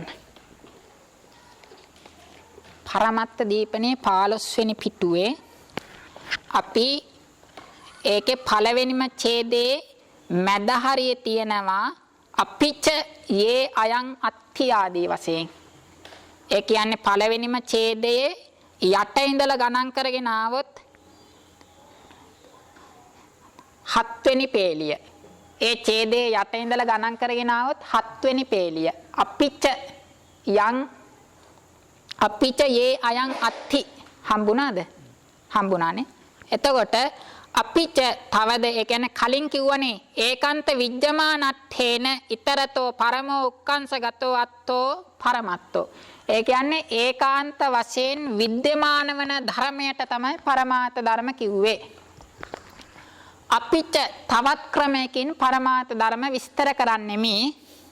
යේ යම් කිසි කෙනෙක් අයං මේ ධර්මය සත්‍ය වශයෙන් විද්‍යමාන වශයෙන් අත්ති ඇත අයං මෙය උපලබ්ධති සත්‍ය වශයෙන් විද්‍යමාන වේයයි ගහෙත්වා හිතාගෙන තස්ස අභිඤ්ඤයස්ස ඒ විශේෂ වූ නුවණින් දත යුතු ධර්මයාගේ අභිඤ්ඤත්තාය ඒ කියන්නේ පච්චත්ත ලක්ෂණ වශයෙන් අවබෝධ කර ගැනීම සඳහා ඒ කියන්නේ අභිඤ්ඤා කෘත්‍ය සිදු කිරීම සඳහා පරිඤ්ඤයස්ස පරිඤ්ඤත්තාය පරිඤ්ඤය කෘත්‍ය සිදු කළ යුතු ධර්මයේ පරිඤ්ඤය කෘත්‍ය සිදු කිරීම සඳහා භාවේ තබ්බස් පහතබ්බස පහනත්තාය ප්‍රහාණය කළ යුතු ධර්මය ප්‍රහාණය කිරීම සඳහා සච්චිකා තබ්බස සච්චිකරණත්තාය සාත්සාත් කළ යුතු ධර්මය සාත්සාත් කිරීම සඳහා භාවේ තබ්බස භාවනත්තාය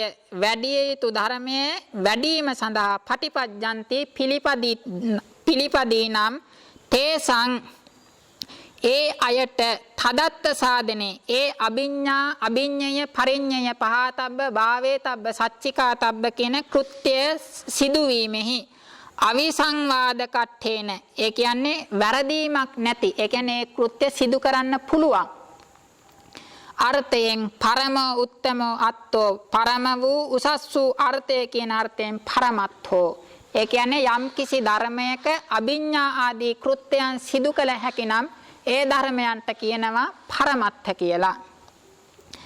ඊතරෝපන අන්‍ය වූ අර්ථය කියන්නේ ප්‍රඥප්තිය අවිජ්ජමානත්තා සත්‍ය වශයෙන් විද්‍යමාන නොවන නිසා තස්ස අභිඤ්ඤාදී අත්තාය තස්ස කියලා කියන්නේ ප්‍රඥප්ති ධර්මයක් ඒ කියන්නේ ප්‍රඥප්තියක් අභිඤ්ඤාදී අත්තාය අභිඤ්ඤා කෘත්‍ය පරිඤ්ඤය කෘත්‍ය ආදී කෘත්‍යයක් සිදු කිරීම සඳහා පටිපජ්ජන්තානං පිළිපදින්නහුට තදත්ත සාධනේ එම කෘත්‍යයන් සිදු කිරීමෙහි විසංවාදකෝ යේව භවිස්සති ඒ කියන්නේ එම කෘත්‍ය සිදු කරන්න බෑ මොකද ඒවා සත්‍ය වශයෙන් විද්‍යමාන නොවන ධර්ම නිසා නේ පන තදත්තං සාදෙස්සති ඒ කියන්නේ ඒ අර්ථය සිදු නොකරයි ඒ නිසා පරමත්තෝ ඉති ඒ ප්‍රඥප්තියට පරමාර්ථය කියලා වත්තුන් කීමට න අරහති සුදුසු නොවේ එතකොට යම් කිසි ධර්මයක අභිඤ්ඤය පරිඤ්ඤය ආදී කෘත්‍ය පහේ යම් කිසි කෘත්‍යයක් සිදු කළ හැකිනම් ඒ ධර්මයන්ට කියනවා පරමාර්ථ ධර්ම කියලා අභිඤ්ඤය පරිඤ්ඤය ආදී කෘත්‍ය සිදු කළ නොහැකි දෙයට කියනවා ප්‍රඥප්තිය කියලා. එතකොට අභිඤ්ඤය ආදී කෘත්‍ය සිදු කළ හැකි ධර්ම තමයි චිත්ත චෛතසික රූප නිර්වාණ කියන සතර පරමාර්ථය එහෙම නැත්නම් පරමාර්ථ ධර්ම 82. ඒ කෘත්‍යයන් සිදු කරන්න බැරි ධර්ම තමයි සියලුම ප්‍රඥප්ති ධර්ම. හරිනේ. ඊළඟට ගාථාවේ සඳහන් වෙනව චිත්තං කියලා පදයක් නේ. තත්ත වුත්තාබි ධම්මත්තා චතුදා පරමත්තතෝ චිත්තං චේතසිකං රූපං නිබ්බානමිති සබ්බතා කියන ගාථාවේ චිත්තං කියන පදය විස්තර කරනවා. චිත්තං කියන මේ පරමාර්ථ ධර්මයන් විස්තර කරනකොට විස්තර කරන්නා වූ ආකාර තුනක් තියෙනවා. සෑම පරමාර්ථ ධර්මයකම පළවෙනි එක තමයි කත්තු සාධන විග්‍රහය. දෙවැනි එක තමයි කරණ සාධන විග්‍රහය. තුන්වෙනි එක තමයි භාව සාධන විග්‍රහය. මේ විදියට පරමාර්ථ ධර්මයන් විග්‍රහ කරන න්‍යායවල් තුනක් තියෙනවා. කත්තු සාධන විග්‍රහය, කරණ සාධන විග්‍රහය, භාව සාධන විග්‍රහය කියලා පරමාර්ථ ධර්මයන් විස්තර කරන ක්‍රම තුනක් තියෙනවා. කත්තු සාධන විග්‍රහය කියලා කියන්නේ පරමාර්ථ ධර්මය කතෘ බවක් නැහැ. හැබැයි කතෘ ස්වභාවය ආරෝපණය කළ කතෘ කෙනෙක් හැටියට සිදු කරන විග්‍රහයට කියනවා කත්තු සාධන විග්‍රහය කියලා.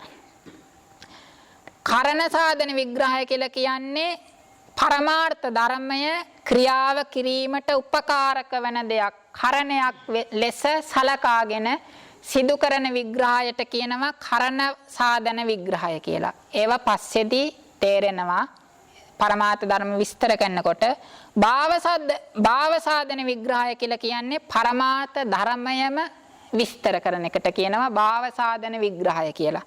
ඒකෙදි පරමාර්ථ ධර්මයන් විස්තර කිරීමේදී ප්‍රධාන වශයෙන් ලැබෙන විග්‍රහය තමයි මේ භාව සාධන විග්‍රහය කියන එක. පරමාර්ථ ධර්ම විස්තර කිරීමෙහි සාරවත්ම විග්‍රහය තමයි භාව සාධන විග්‍රහය. අනිත් විග්‍රහ දෙකම පරියාය වශයෙන් තමයි විග්‍රහ කරන්නේ. හරිනේ. එතකොට මෙතන තියෙනවා චිත්තං කියන පදය විස්තර කරන්නේ. චිත්තං ඉති එත්ත චිත්තං යන මේ පදයෙහි 15 වෙනි පිටුවේ අන්තිම පරිච්ඡේදය. පරමත්ත දීපනී පොතේ 15 වෙනි පිටුවේ අන්තිම පරිච්ඡේදය. හරිද? හරිනේ. චිත්තං ඉති එත්ත චිත්තං යන මේ පදයෙහි චින්තේ තීති චිත්තං. එතකොට මෙන්න මේ චින්තේ තීති චිත්තං කියන්නේ මෙන්න මේ කත්තු සාධන විග්‍රහ වාක්‍යය. චින්තේ තීති චිත්තං කියන්නේ කතෘ සාධන විග්‍රහය. එතකොට යම් කිසි ධර්මයක් සිතනවද ඒ සිතීම කරන කතෘ සිත හැටියට කතා කරනවා. සිතන්නේ සිතයි. චින්තේ තීති චිත්තං. ඊට පස්සේ චින්තෙන්ති සම්පයුත්තකා ධම්මා ඒතේන ඉති චිත්තං. ඒතේන එක ඡේදේ මැද තියෙන්නේ ඒතේන යම් කිසි ධර්මයක් කරන කොටගෙන සම්පයුත්තකා ධම්මා සම්පයුත්ත ධර්මයන් චින්තෙන්ති අරමුණ සිතයිද ඒ ධර්මයට කියනවා චිත්තං කියලා. ඒ තමයි කරණ සාධන විග්‍රහය. කතෘ සාධන විග්‍රහය, කරණ සාධන විග්‍රහය. භාව සාධන විග්‍රහය කියන්නේ අන්තිමටම තියෙනවා පළවෙනි අන්තිම ඉඳලා ගණන් කෙරුවයින් පස්සේ 3 වෙනි පේලිය. චින්තන මත්තං චිත්තං. චින්තන මත්තං චිත්තං. ඒ තමයි භාව සාධන විග්‍රහ වාක්‍යය. චින්තේති චිත්තං කියන්නේ කතෘ සාධන විග්‍රහය. චින්තෙන්ති සම්පයුත්තකා ධම්මා ඒතේනාති චිත්තං කියන්නේ කරණ සාධන විග්‍රහය. චින්තන මත්තං චිත්තං කියන්නේ භාව සාධන විග්‍රහය. මේ විදියට පරමාර්ථ ධර්මයන් විග්‍රහ කරන ආකාර 3ක් තියෙනවා. එතකොට සිත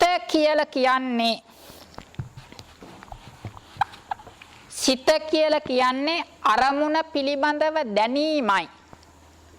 අරමුණ පිළිබඳව දැනීමට කියනවා සිත කියලා. එතෙන්දී සිතෙන් දැනගන්නා වූ දෙයට තමයි අරමුණ කියලා කියන්නේ. ඒ අරමුණු 6 වැදෑරුම්.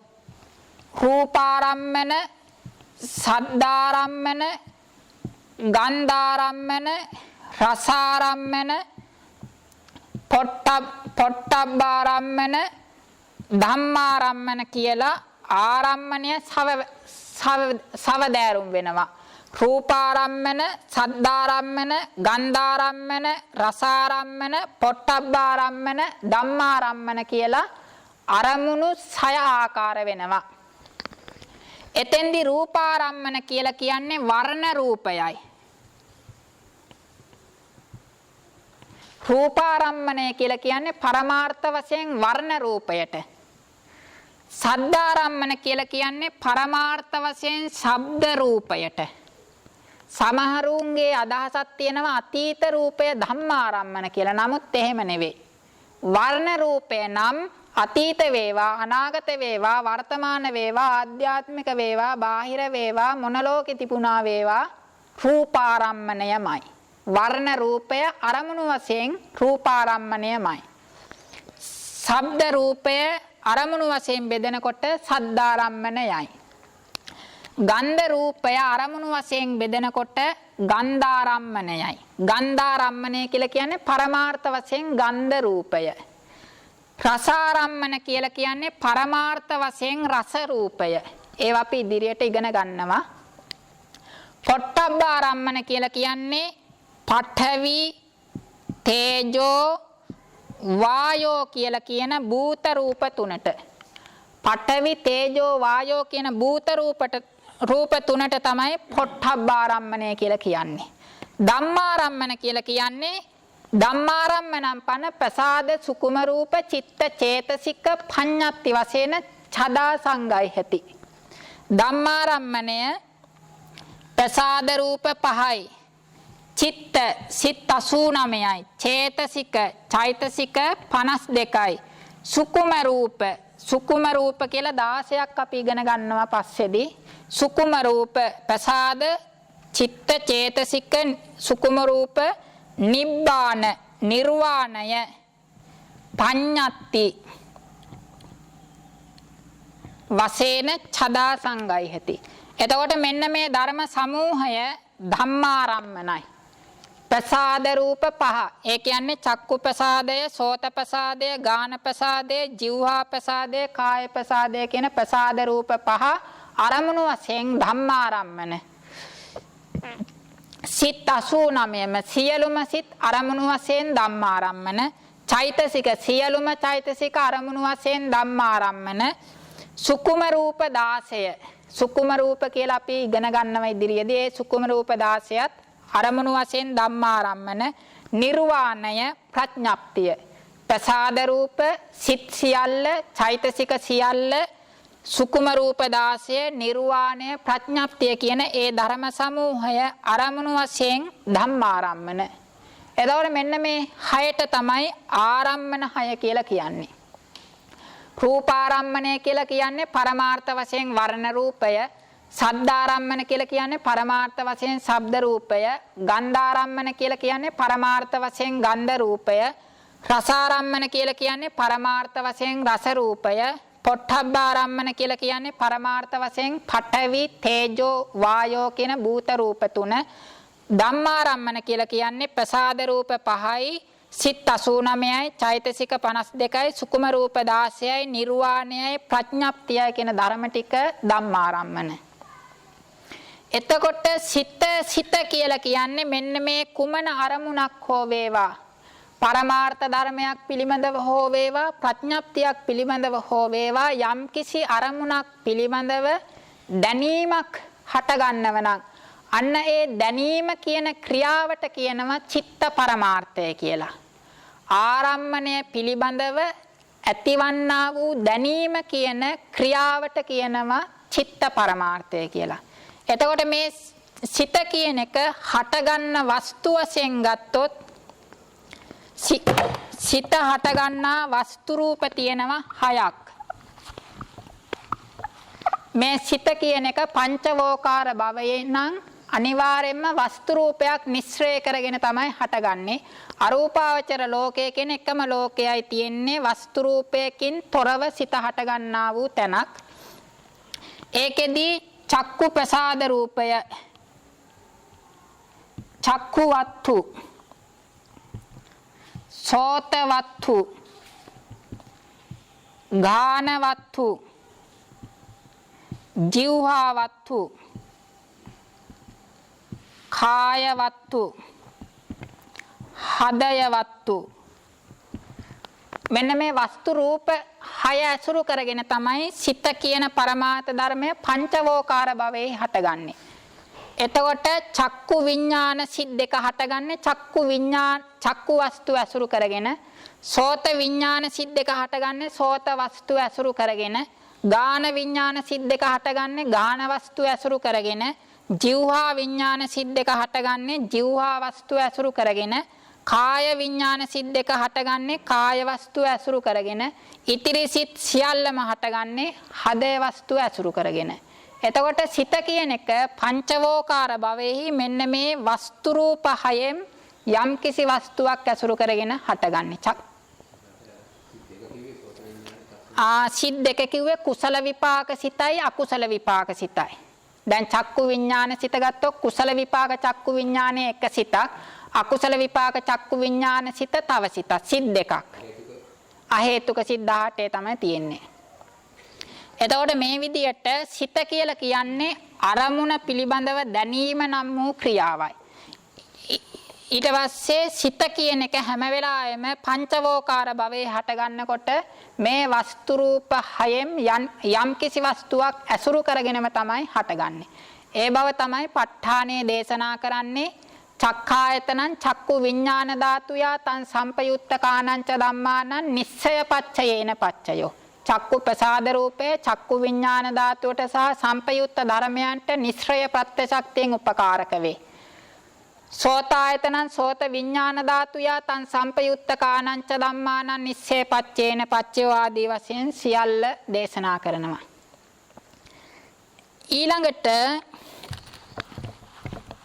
තවත් සිතේ ප්‍රභේද තියෙනවා. කුසල සිත, අකුසල චිත්තය, විපාක චිත්තය, ක්‍රියා චිත්තය, භවාංග චිත්තය, ප්‍රතිසන්දි සිත, චුති සිත, මේ වගේ සිතේ සමහර ප්‍රභේද තියෙනවා. ඒකෙදී කුසල සිත කියලා කියන්නේ මේ අරමුණ දැනීම කියන ක්‍රියාව යම්කිසි අවස්ථාවකදී සද්ධාව, වීරිය, සතිය, සමාධිය, ප්‍රඥාව ආදී කුසල චිත්ත චෛතසික සමග හට ගන්නව නම් ඒ සිතට කියනවා කුසල් සිත කියලා. අකුසල සිත කියලා කියන්නේ මේ ආරම්මණය දැනගැනීම නම් වූ ක්‍රියාව ලෝභ, ද්වේෂ, මෝහ ආදී අකුසල චෛතසිකයන් සමග හට ගන්නව නම් ඒ සිතට කියනවා අකුසල චිත්තය කියලා.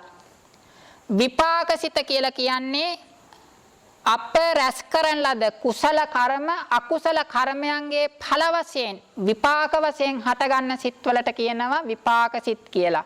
ඒ විපාක සිත දෙවදෑරුම් වෙනවා. කුසල කර්ම ප්‍රත්‍යයෙන් හටගන්න සිත් කුසල විපාක සිත්, අකුසල කර්ම ප්‍රත්‍යයෙන් හටගන්න සිත් අකුසල විපාක සිත් කියලා දෙකට කඩන්න පුළුවන්. ක්‍රියාසිත කියලා කියනකොට සකල සත්වයන්ටම ඇති වෙන සිතක් තමයි මනෝද්වාරාවජ්ජන සිත. සිත තියෙන සෑම සත්‍යයකටම මේ මනෝද්වාරාවජ්ජන සිත කියන එක තියෙනවා. මනෝද්වාරාවජ්ජන සිත කියන එක නැතුව සිත ඇති සත්වයක් නැහැ. සිත හටගන්න චිත්ත සන්තතිය තියෙන සෑම සත්වයකටම මනෝද්වාරාවජ්ජන කියන ක්‍රියාසිත හටගන්නවා. ඊට පස්සේ පංචවෝකාරයෙහි සෑම සත්වයකටම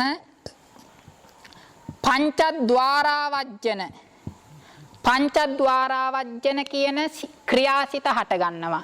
එතකොට මනෝද්වාරාවජ්ජන සිත, පංචද්වාරාවජ්ජන සිත කියන ක්‍රියාසිත දෙක පෘථග්ජන සත්වයන්ටත් හටගන්නවා, රහතන් වහන්සේලාටත් හටගන්නවා. අරූපාවචර ලෝකේ ගත්තොත් පංචද්වාරාවජ්ජන සිත නැහැ, මනෝද්වාරාවජ්ජන සිත විතරයි හටගන්නේ. මනෝද්වාරාවජ්ජන සිත, පංචද්වාරාවජ්ජන සිත කියන ක්‍රියාසිත දෙක පෘථග්ජන සත්වයන්ටත් හටගන්නවා. මේන් අන්නේ වූ සිත් තියෙනවා 18ක්. ඒ තමයි කාමාවචර මහා ක්‍රියාසිත 8, රූපාවචර සිත් 5යි, අරූපාවචර සිත් 4යි. ඒ සිත් 18 බුදු පසේ බුදු මහරහතන් වහන්සේලාගේ సంతානය තුල පමණයි හටගන්නේ. හසිතුප්පාදය මහා ක්‍රියාසිත 8යි, හසිතුප්පාදයයි, රූපාවචර ක්‍රියාසිත 5යි, අරූපාවචර ක්‍රියාසිත 4යි කියන ක්‍රියාසිත 18. ක්‍රියාසිත සියල්ලම 20යි. ඒ 20න් ආවර්ජන සිත් දෙක පෘථග්ජනයන්ටත් හටගන්නවා, ආර්යයන් වහන්සේලාට හටගන්නවා. ආවර්ජන සිත් දෙකෙන් අන්‍ය වූ සිත් 18 බුදු පසේ බුදු මහරහතන් වහන්සේලාට පමණයි හටගන්නේ. අනුසේ කෙලෙස් නැසන ලද సంతානේ හටගන්න සිත් 18ක්. ඒවට තමයි ක්‍රියාසිත කියලා කියන්නේ. ඊළඟට භවාංග සිත කියලා කියන්නේ සත්වයේ භවයක මුලින්ම උපදින සිතට කියනවා ප්‍රතිසන්දි සිත කියලා. මරණයෙන් අනතුරුව භවයක මුලින්ම පහළ වෙන සිතට තමයි කියන්නේ ප්‍රතිසන්දි සිත කියලා. ඒ ප්‍රතිසන්දිය ගත්තයින් පස්සේ ඒ සත්වයා ద్వාර වලින්, චක්කු ద్వාරාදී ద్వාර වලින් අරමුණු ගන්නෙ නැති සෑම අවස්ථාවකම හටගන්න සිතට තමයි කියන්නේ භවාංග සිත කියලා. එතන අංග කියලා කියන්නේ හේතුව කියන අර්ථය. භවාංග කියන වචනේහි අංග කියන වචනේ තේරුම හේතුව කියන අර්ථය. භව කියලා කියන්නේ ආත්ම භාවය. එතකොට ద్වාර වලින් අරමුණු ගන්නේ නැති සෑම අවස්ථාවකම චිත්ත සන්තතිය සිඳී යන්නට ඉඩ නොදී භවය පවත්වා ගැනීම වශයෙන් පවතින සිතට තමයි කියන්නේ භවාංග සිත කියලා. භවය පැවතීමට හේතු වන චිත්තය භවාංග සිත. එතකොට අපිට නිින්ද ගියපු අවස්ථාවල අපගේ චිත්ත සංතානය හටගන්න සිත භවාංග සිතයි. ඒ වගේම ద్వාර 6න් අරමුණු දැනගන්නේ නැති සෑම වෙලාවකම හටගන්නෙත් භවාංග සිතයි. ඒ වගේම චිත්ත වීතිවල මුල සහ අග හටගන්නෙත් භවාංග සිතයි. ඊළඟට චුතිසිත කියලා කියන්නේ යම්කිසි භවයක අවසානයේටම පහළ වෙන සිතට කියනවා චුතිසිත කියලා. මේ විදිහට සිත කියන පරමාර්ථ ධර්මය අරමුණ දැනගැනීමේ ක්‍රියාවයි. ඒක නානා හේතු නිසා මේ විදිහට නානා ප්‍රභේද සහිත වෙනවා.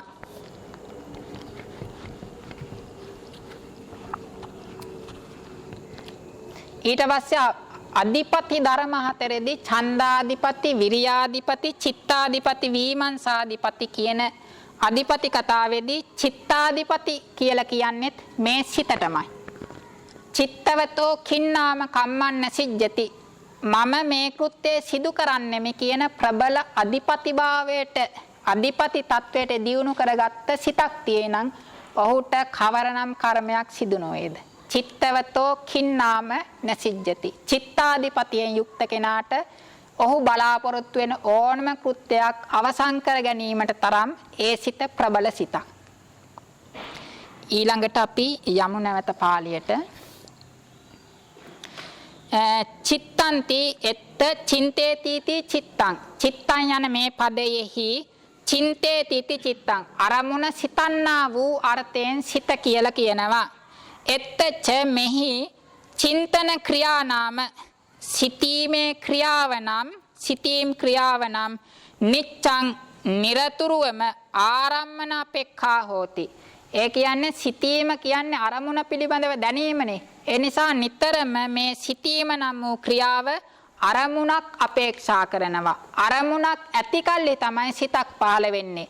අරමුණකින් තොරව සිතක් පහළ වෙන්නේ නැහැ. මොකද සිත කියන්නේම අරමුණ පිළිබඳව ඇතිවන දැනීම නම් වූ ක්‍රියාව නිසා.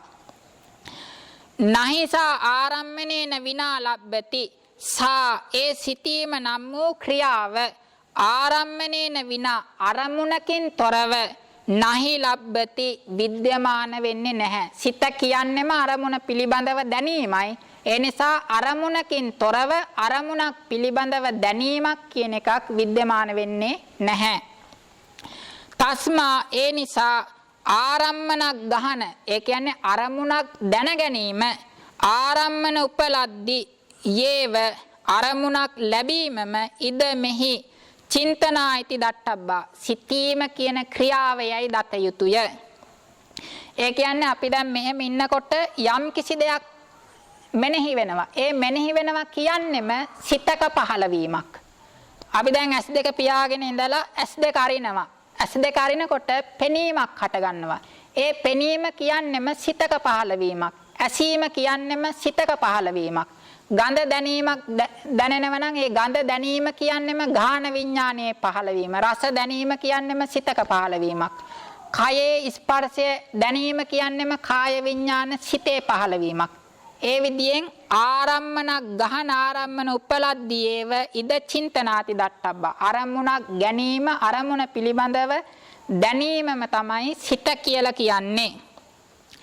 ඒවං සති මෙන්න මේ විදියට අරමුණ දැනීම අරමුණක් ගැනීම කියන අර්ථය සිත කියලා අර්ථ ගත්තොත් වෙන ලාභය තමයි සති භවංග සමය විසඤ්ඤේ සමයේසු භවංග සමය කියලා කියන්නේ භවංග සිත පවතින වෙලාවෙහි. විසඤ්ඤ සමයේසු කියලා කියන්නේ සිහි නැති වෙච්ච වෙලාවෙහි. චිත්තං සිත ආරම්මනේන විනාපි පවත්තති අරමුණෙන් තොරව පවතී යන ඒවං වාදී නම් මෙන්න මෙහෙම කියන්න උන්ගේ වාදෝ වාදය පටික්ඛිතෝ හෝති ප්‍රතික්ෂේප කරන ලද්දේ වෙයි.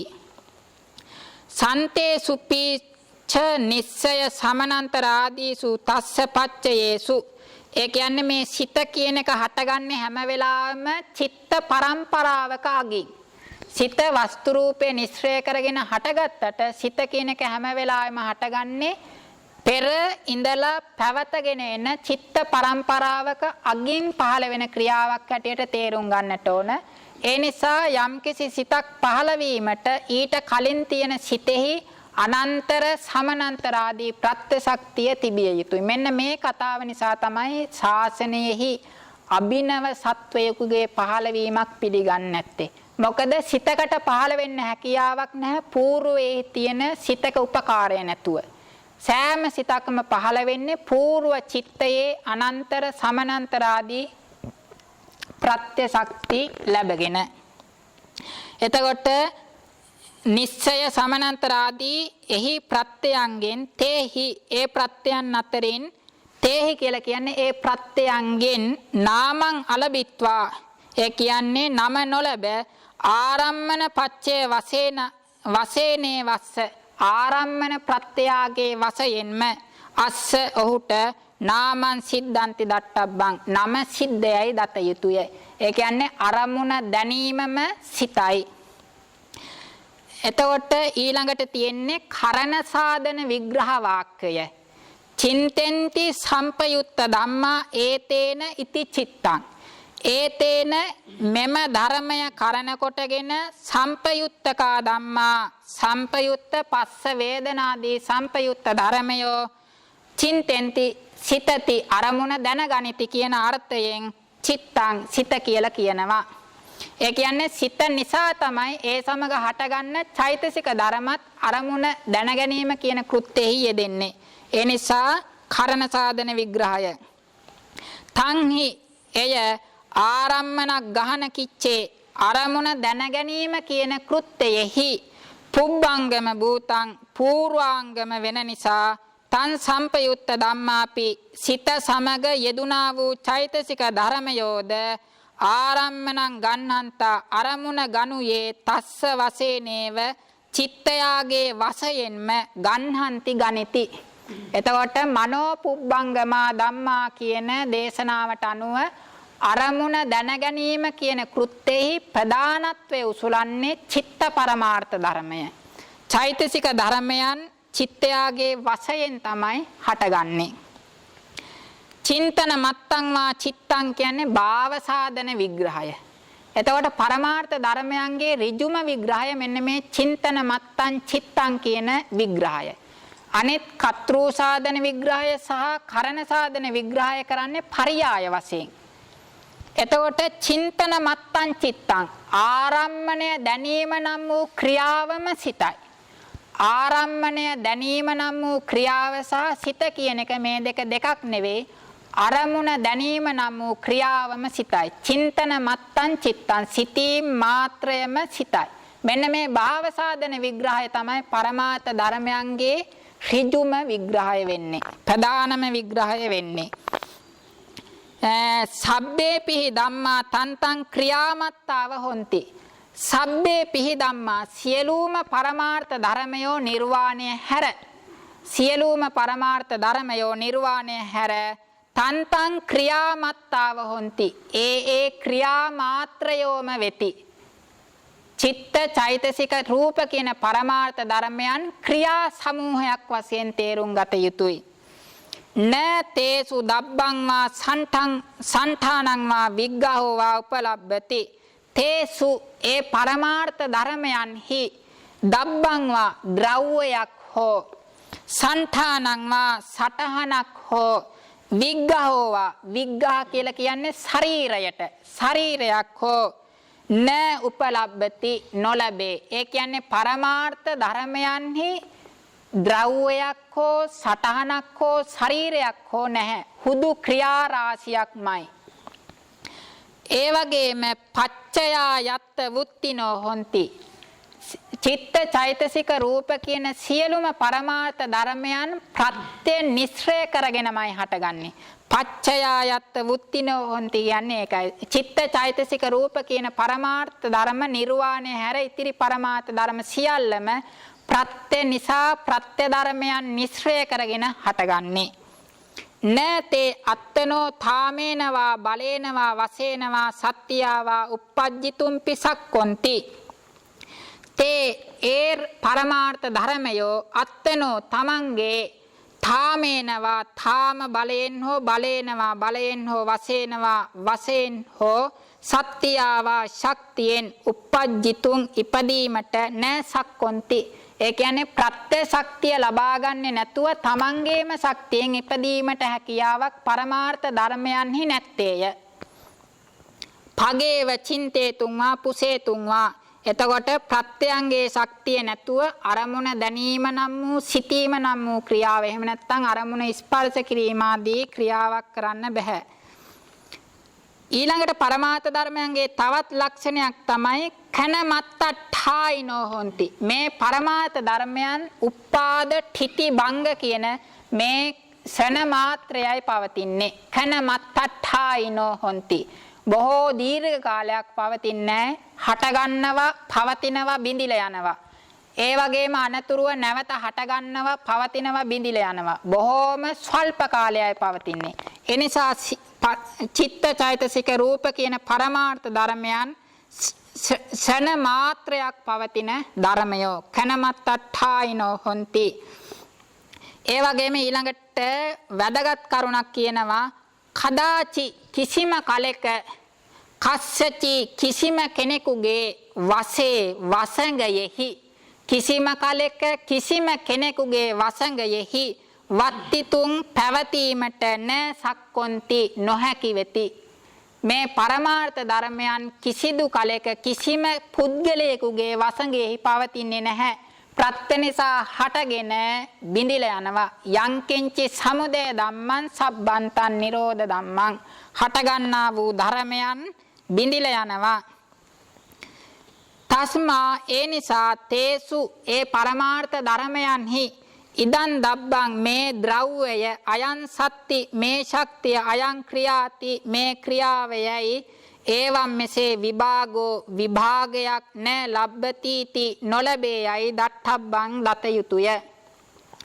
ඒවං චකත්වා මේ විදියට සබ්බේසු පරමත්ථ පදේසු සියලුම පරමාර්ථ ධර්මයන්හි සබ්බේසු පරමත්ථ පදේසු සියලුම පරමාර්ථ ධර්මයන්හි ඒකම් භාව සාධනමේව කතෘ සාධන විග්‍රහය කරණ සාධන විග්‍රහය භාව සාධන විග්‍රහය කියන තුන අතුරෙන් ඒකම් භාව සාධනං ඒව භාව සාධන විග්‍රහයම ප්‍රදානතෝ ලබ්බති ප්‍රදාන වශයෙන් ලැබේ. දබ්බ තදඤ්ඤ සාධනානි කියලා කියන්නේ භාව සාධනයෙන් අන්න වූ කරණ සාධනය සහ කතෘ සාධන විග්‍රහ දෙක පරියායතෝ ඒව පරියාය වශයෙන්ම ලබ්බන්ති ලැබේයයි වේදිතබ්බං දත යුතුය. එතකොට පරමාර්ථ ධර්මයන්ගේ කතෘ සාධන විග්‍රහය කරණ සාධන විග්‍රහය කියන එක පරියාය වශයෙන් ලැබෙන්නේ. ඍජුවම ලැබෙන විග්‍රහය තමයි භාව සාධන විග්‍රහය. ඔය තමයි චිත්ත පරමාර්ථ ධර්මයෙහි කතා ටික. ඊළඟට 17 වෙනි පිටුව. ඊළඟ පිටුව. ඒ පිටුවේ දක්වන කාරණාව තමයි මේ පරමාර්ථ ධර්මයන් තේරුම් ගැනීමට කාරණා 4කට අවධානය යොමු කළ යුතුයි. පළවෙනි කාරණාව තමයි ලක්ෂණ. දෙවෙනි කාරණාව තමයි රස. තුන්වෙනි කාරණාව තමයි පච්චුපට්ඨාන. හතරවෙනි කාරණාව තමයි පදට්ඨාන. පරමාර්ථ ධර්මයන්ගේ මෙන්න මේ කාරණා 4 ඒ පරමාර්ථ ධර්මයේ තේරුම් ගැනීමට උපකාරක කාරණා 4ක්. ලක්ෂණ කියලා කියන්නේ ධර්මයේ ස්වභාවය. රස කියලා කියන්නේ එම ධර්මයෙන් කරන කෘත්‍යය. හෝ ප්‍රත්‍ය සාමග්‍රිය නිසා හටගන්න ආකාරය. පච්චුපට්ඨාන කියලා කියන්නේ යෝගාවචරයා ධර්ම සම්මර්ෂණයෙහි යෙදෙන කල්ලි සිතට ඥාණයට වැටෙන ආකාරයට කියනවා පච්චුපට්ඨාන කියලා. පදට්ඨානය කියලා කියන්නේ එම ධර්මය හට ගැනීමට ඇති ප්‍රත්‍ය අතරින් ආසන්නම හේතුවට කියනවා පදට්ඨානය කියලා. මේ විදිහට පරමාර්ථ ධර්මයක් තේරුම් ගත යුතු ආකාර 4ක් තියෙනවා. ලක්ෂණ, රස, පච්චුපට්ඨාන, පදට්ඨාන. ලක්ෂණ කියලා කියන්නේ පරමාර්ථ ධර්මයාගේ ස්වභාවය. රස කියලා කියන්නේ එම පරමාර්ථ ධර්මයෙන් සිදු කරන කෘත්‍යය හෝ එම ප්‍රත්‍ය සාමග්‍රිය නිසා උපදින ආකාරය. පච්චුපට්ඨානය කියලා කියන්නේ යෝගාවචරයා සංඛාර සම්මර්ෂණයේ යෙදෙන කල්ලි සිතට වැටෙන ආකාරය. පදට්ඨානය කියලා කියන්නේ එම ධර්මය හට ගැනීමට උපකාරක ප්‍රත්‍යයන් අතරින් ආසන්නම හේතුවට කියනම පදට්ඨාන කියලා. හරිනේ. එතකොට මේ චිත්තය කියන පරමාර්ථ ධර්මයේ තේ 4 අපි බලමු. තන්තං ස්වභාවෝ ලක්ඛණං. ඒ ධර්මයන්ගේ ස්වභාවයට තමයි ලක්ෂණ කියලා කියන්නේ. 17 වෙනි පිටුවේ තියෙනම දෙවැනි පරිච්ඡේදය ගාථාවක් වගේ තියෙන්නේ. හම්බුණාද? එතකොට තන්තං ස්වභාවෝ ලක්ඛණං. ඒ පරමාර්ථ ධර්මයන්ගේ ස්වභාවයට තමයි ලක්ෂණ කියලා කියන්නේ. පච්චත්ත ලක්ෂණ කිව්වෙත් මෙන්න මේ කාරණාවටමයි. ඒ වගේම කිච්ච සම්පත්තියෝ රසෝ. එතකොට රස කියලා කියන්නේ එම පරමාර්ථ ධර්මයේ කෘත්‍ය හෝ සම්පatti කියලා කියන්නේ ප්‍රත්‍ය සාමග්‍රිය නිසා උපදින ආකාරයට රස කියලා කියනවා. ගයිහාකාරෝ ඵලං වාපි පච්චුපට්ඨාන සංඤිතං. පච්චුපට්ඨානය කියලා කියන්නේ ඥාණයට වැටෙන ආකාරය හෝ එම ධර්මයේ ඵලය. ආසන්න කාරණං යන්තම් පදට්ඨානන්ති තම්මතං. එම ධර්මය හට ගැනීමට උපකාරක ආසන්නම හේතුවට කියනවා පදට්ඨානය කියලා. ධම්මානම් වවත්තානාය පරමාර්ථ ධර්මයන් වෙන්කොට අවබෝධ කර ගැනීමට විබුද්ධිනෝ ඥානවන්තයට අලං ඒතේ මේ කාරණා 4 ප්‍රමාණවත්ය. යම් කිසි කෙනෙක් යම් කිසි පරමාර්ථ ධර්මයක ලක්ෂණය, රසය, පච්චුපට්ඨානය, පදට්ඨානය කියන 4 ආකාරයෙන් තේරුම් කරගත්ත නම් ඔහුට ඒ පරමාර්ථ ධර්මය පිළිබඳව පැහැදිලි අවබෝධයක් ගන්නට පුළුවන්. එතකොට මේ සිත කියන පරමාර්ථ ධර්මයේ මේ කාරණා 4. සිත කියන ධර්මයේ ලක්ෂණය තමයි ආරම්මන විජානන ලක්ෂණං චිත්තං. එතනම තියෙන ගාථාවට යටින් හම්බුණාද? ආරම්මන විජානන ලක්ෂණං චිත්තං. සිතේ ලක්ෂණය තමයි අරමුණ දැන ගැනීම. අරමුණ දැන ගැනීම සිතයි. එතකොට මේ ලක්ෂණයයි ධර්මයයි කියන්නේ දෙකක් නෙවෙයි. ලක්ෂණයම තමයි ධර්මය කියලා කියන්නේ. අරමුණ දැන ගැනීම නම් වූ ස්වභාවයටම තමයි සිත කියලා කියන්නේ. ආරම්මන විජානන ලක්ෂණං චිත්තං. සිතේ ලක්ෂණය තමයි අරමුණ දැන ගැනීම.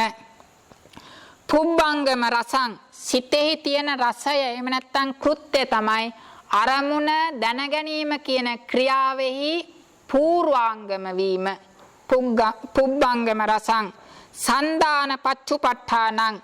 සිත කියන පරමාර්ථ ධර්මයේ පච්චුපට්ඨානය යෝගාවචරයාගේ ඥාණයට වැටෙන ආකාරය තමයි සිතකින් අනතුරුව සිතක්. ඒ කියන්නේ නොසිඳි අරමුණු දැනගන්නා වූ ස්වභාවය තමයි වැටෙන ආකාරය. නාම රූප පදට්ඨානං. සිත කියන පරමාර්ථ ධර්මයේ පදට්ඨානය තමයි නාම රූප පදට්ඨානං. නාම කියලා කියන්නේ සිත සමග හටගන්න චෛතසික ධර්ම සමූහයට. රූප කියලා කියන්නේ සිත නිශ්චය කරගන්න වස්තු රූපයට. එතකොට සිත කියන පරමාර්ථ ධර්මය හට ගැනීමට ආසන්න කාරණාව තමයි සිත කියන පරමාර්ථ ධර්මය හට ගැනීමට ආසන්න කාරණාව තමයි ඒ සිත සමග හටගන්න චෛතසික ධර්ම ටික සහ ඒ සිත නිශ්චය කරගෙන ඉන්න වස්තු රූපය. ඒක තමයි නාම රූප පදට්ඨානං කියලා කිව්වේ. ඔය තමයි සිත කියන පරමාර්ථ ධර්මයේ ලක්ෂණ, රස, පච්චුපට්ඨාන, පදට්ඨාන කියන කාරණා 4. චිත්ත පරමාර්ථයේ ලක්ෂණය තමයි ආරම්මන විජානන ලක්ෂණං චිත්තං. අරමුණ දැන ගැනීම නම් වූ ස්වභාවය සිතේ ලක්ෂණයයි. එතකොට සිතයි සිතේ ලක්ෂණය කියන්නේ දෙකක් නෙවෙයි. ලක්ෂණයටම තමයි සිත කියන්නේ. ඒකයි චින්තන මත්තං චිත්තං කිව්වේ. සිතීමම සිතයි. සත් රස කියලා කිව්වේ සිත නිසා සිතෙන් කරන කෘත්‍යය. පුබ්බංගම රසං. අරමුණු දැන ගැනීම කියන ක්‍රියාවෙහි පූර්වාංගම වීම තමයි සිතෙන් කරන කෘත්‍යය. පච්චුපට්ඨානය තමයි සන්දාන පච්චුපට්ඨානං. අතරක් නෑර සිත් හටගන්නා බව තමයි වැටහෙන ආකාරය. පදට්ඨානය කිව්වේ නාම රූප පදට්ඨානං. සිත කියන ධර්මය හට ගැනීමට ආසන්න කාරණා තමයි එම සිත සමග හටගන්න චෛතසික සමූහය සහ එම සිත නිස්සය කරගෙන ඉන්න වස්තු රූපය.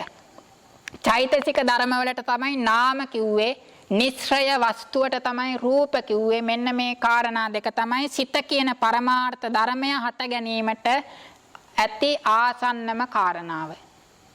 එහෙමනම් ওই තමයි චිත්ත පරමාර්ථයේ පිළිබඳව කෙටි විග්‍රහය.